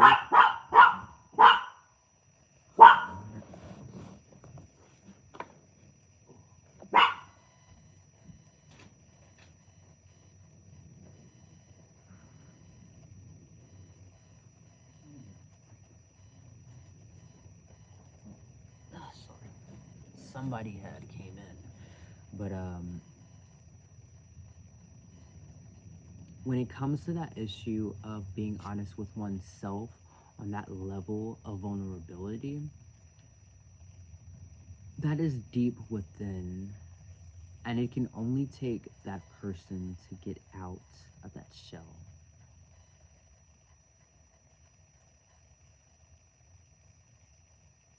It does. It very much does. It very much does. Does.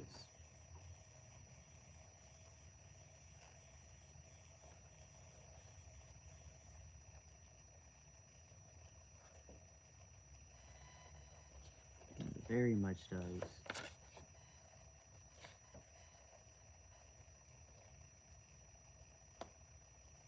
Supernatural and ghosts are here.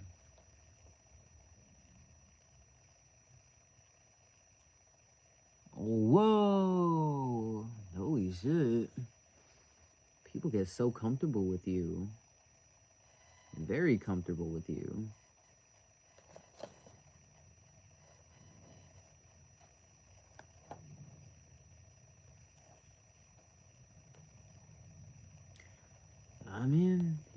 fair.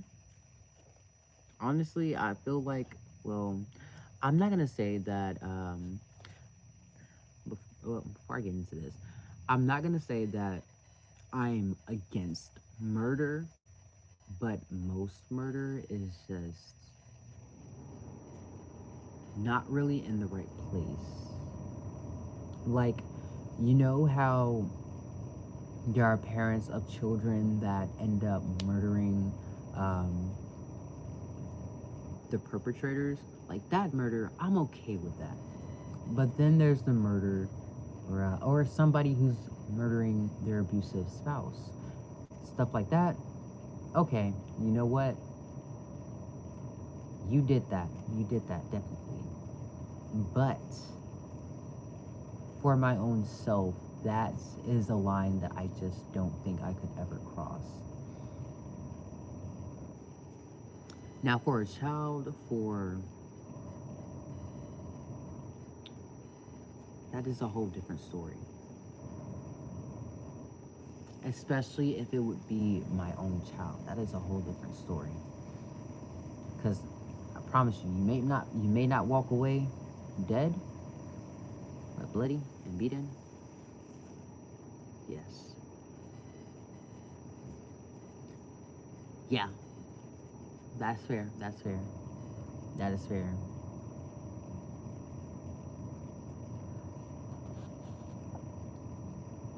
I think he's going to be fine. It's just getting into that, because the 5 stages is here. 2 of the 5 stages here.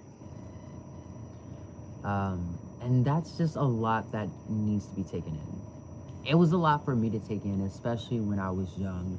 And I learned about the word transgender and when I was roughly 11 years old. That was my first time hearing the word, like, very first. And I think that it took a long time for me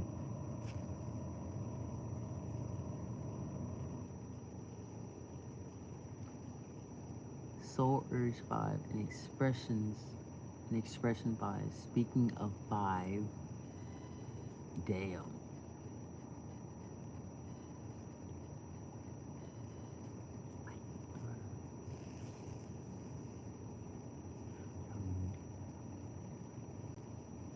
I don't know what life path I was.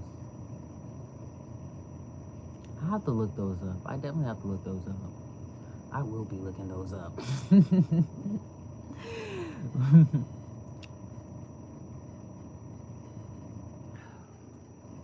But I feel like when it came to ego and shadow, ego serves to protect, and the shadow is what you hide. And I've hidden a lot of myself over the years just to fit in that box. How the 5 of Swords is. I was trying to fit in the box that I didn't need to fit in. And releasing those ego identities that I had, changing different versions of myself, I had to release those. And I'm still releasing a good bit of them. And Supernatural and Ghost is here. So there's a spirit.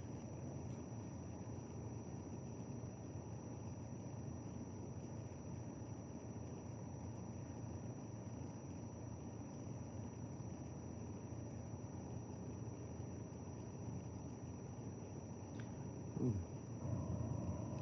No problem. That's why I do these readings.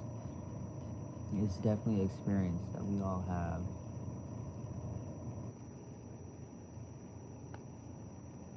I'm kind of blanking out. But I definitely feel like I don't think it's necessarily directed towards a certain spirit, but I definitely think there's a guide around that. You might feel alone. But like you said, your guides are always with you. And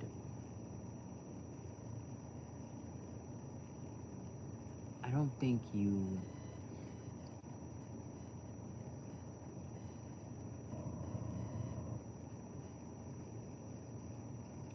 are truly alone. You'll never be truly alone.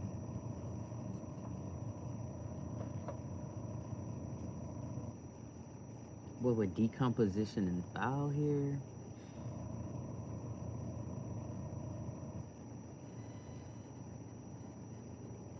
Don't let bitter taste in your mouth. Let bitter taste in your mouth. And I felt those things. I have. I'm coming out of bitterness. Bittersweet. Let's call it that. It's bittersweet. It wasn't bitter. Well, it was bitter, but it was also sweet. So bittersweet. It's a bit of both.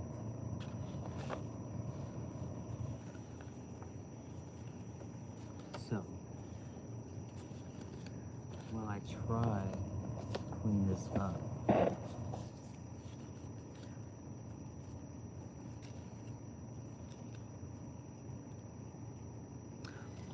that's sweet. I think that because I've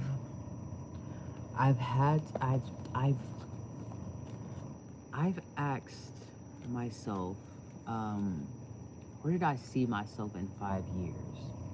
5 years, I don't want to be where I am right now. Because I know that there's a lot that I need to do, but I need to make time to do. And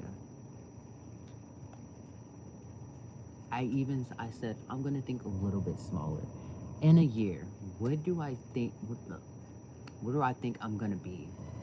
And I asked myself, what do I actually want to do? And I found myself wanting to expand outside of where I feel I don't have the most reach. And that reach is in my communicative abilities, that I want to be able to communicate with people who are not like me. I want to be able to have those experiences to wherever I go, I'm able to not blend in or not stand out. I just want to be able to see where it goes without being scared of doing or saying the wrong thing. Carpe diem. What you said. Live in the present. You're right. But it doesn't hurt to just have a little sneak peek of what's going on up there, in your head anyway. So.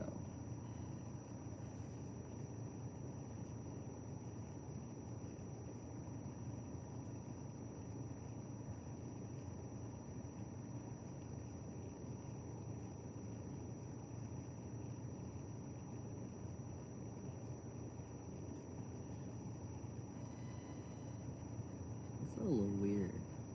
It is very weird. Have one?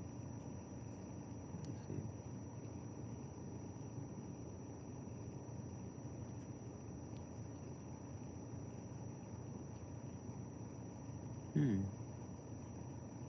Sort of.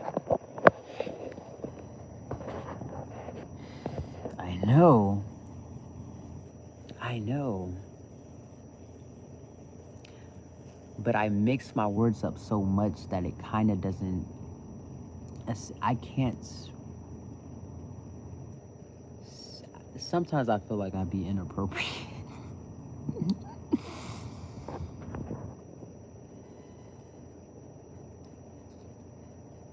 That's true.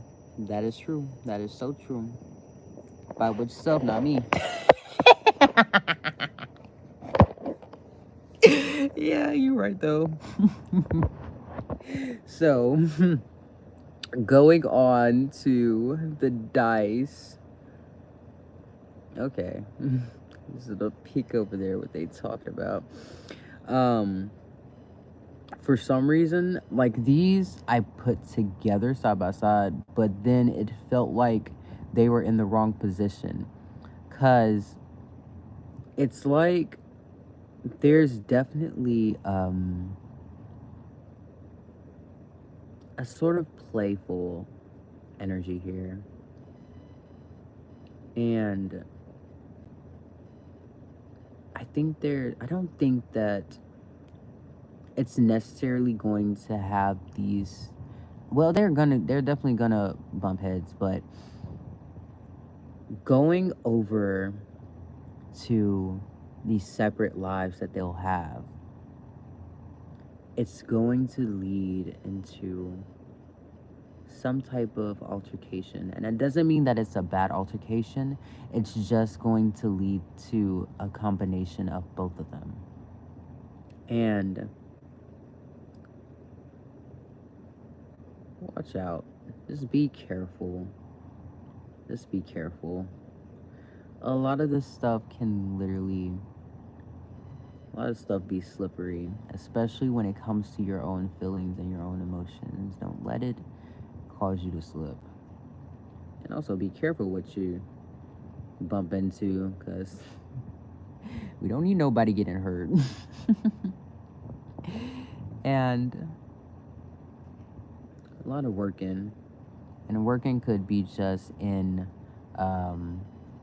like a job, but it can also be handling self.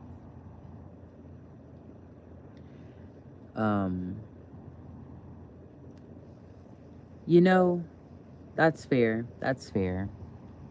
That's fair. I'm still learning with these because there's so many combinations that come through. And it's not a surefire thing. It's just sort of like a story, you know. Whatever happens will happen, and they're not indicating the future, but it definitely holds some sort of truth in a sense of the way that you move in your life is always going to lead into different directions.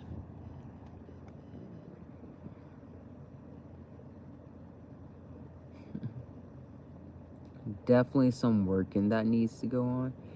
It is a story. They're called Story Dice by Jalissa. But, you know, there's a lot of building that's going to get done.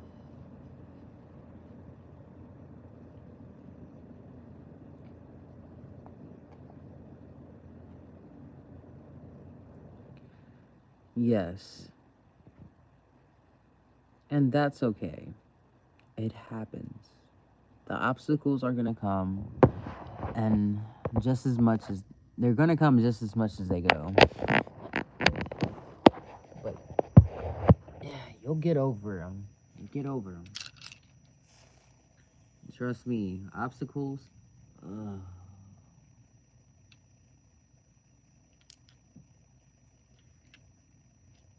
Good question. Good question. Actually, before I end up, let me pull a few cards for you.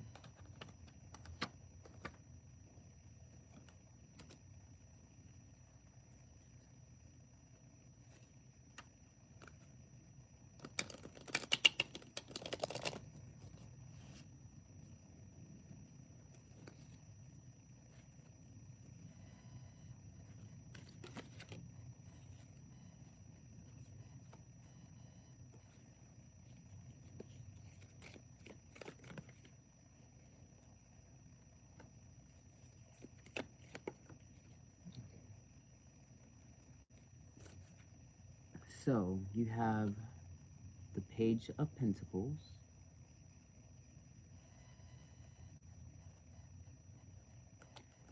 the Seven of Pentacles,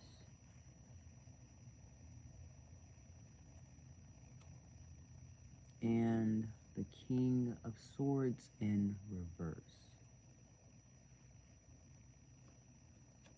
And on the back of the deck, you have the Four of Cups. Don't be scared. You know, it's okay. It's okay. Like, I promise you. I mean, fair.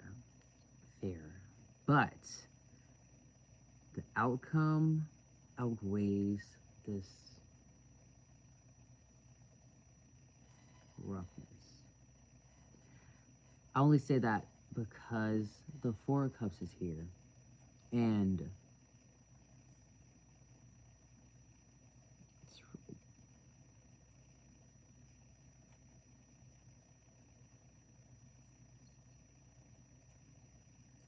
it's a lot of heartbreak right now. It's going to be rough for a while.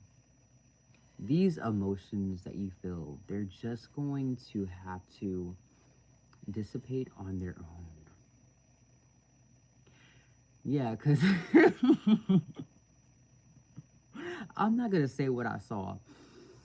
But, you know, it was in reverse.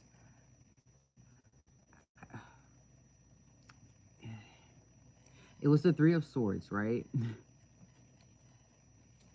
But it's in reverse. So you're going to have you have already had the heartbreak, but that pain is not going to stay for long.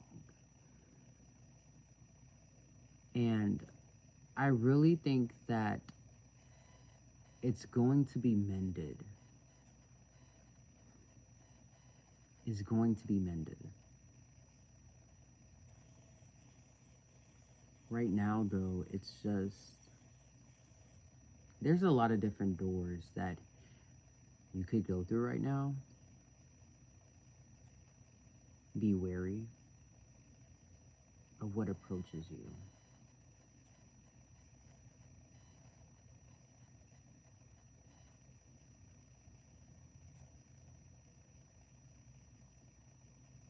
Oh, my heart goes out to you. Oof. It's okay.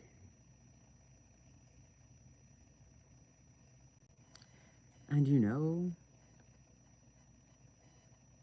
she looks like she has a heart in her hand, but I'm pretty sure that it's flowers or some type of plant. But definitely indicating a heart nonetheless.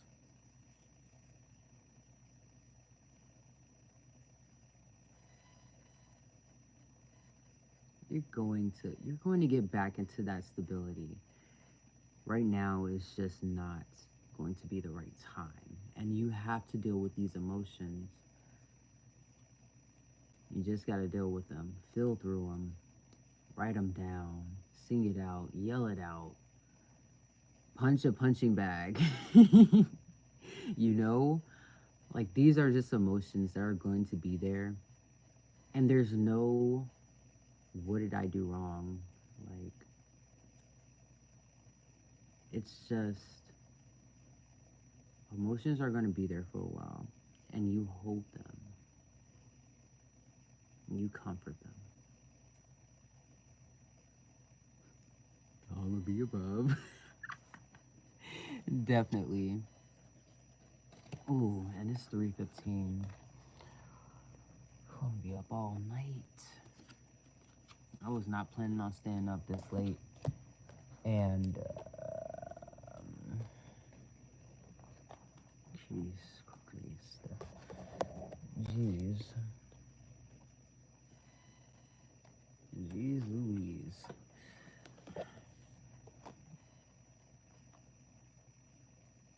Emotions are never easy. Emotions are just tricky.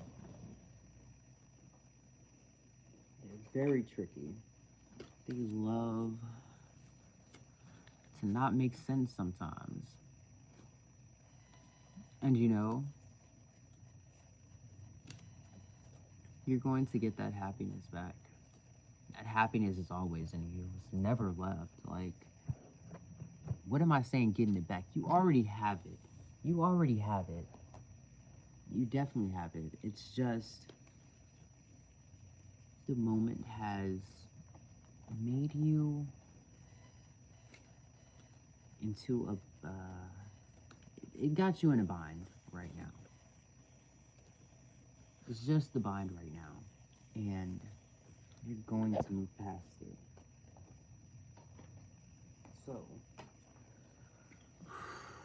I don't think that I'm going to finish the reading. I'll have to do a part 2. I'll have to do a part 2. Because this is going to be really long.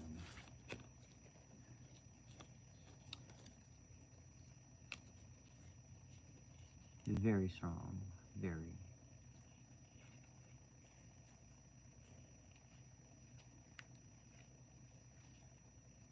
I'm so very proud of you.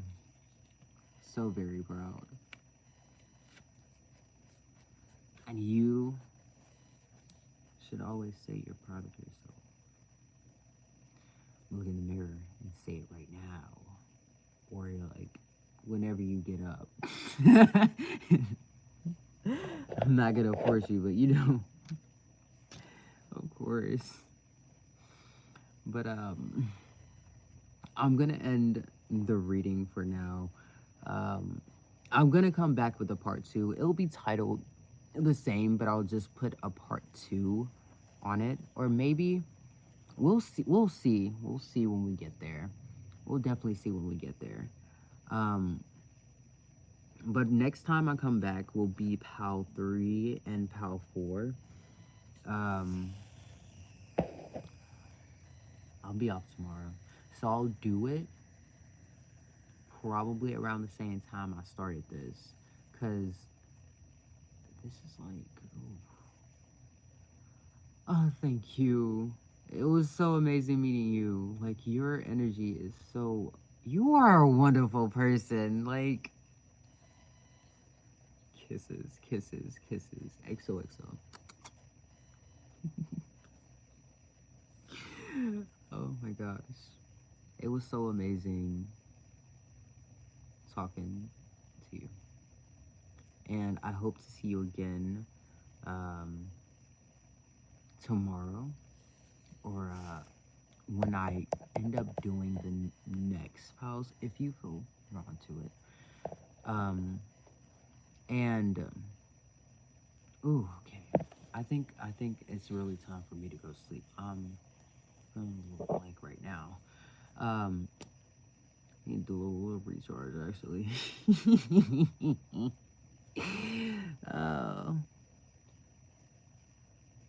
I mean, fair. Go ahead, take your time. Let me know when you're done. Actually, I gotta go use it. Let me know when you're done.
Wait, what?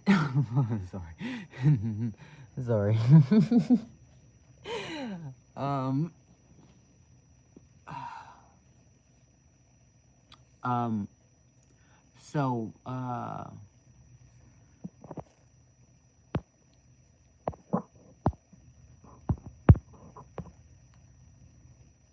well, this that. But, when this video does go up and I do end up editing the, um, description, I'll have, my socials and I'll have this stuff down there. I'll be, ooh. Oh, okay. Yeah, that's fair. That's fair. That's fair. That is fair.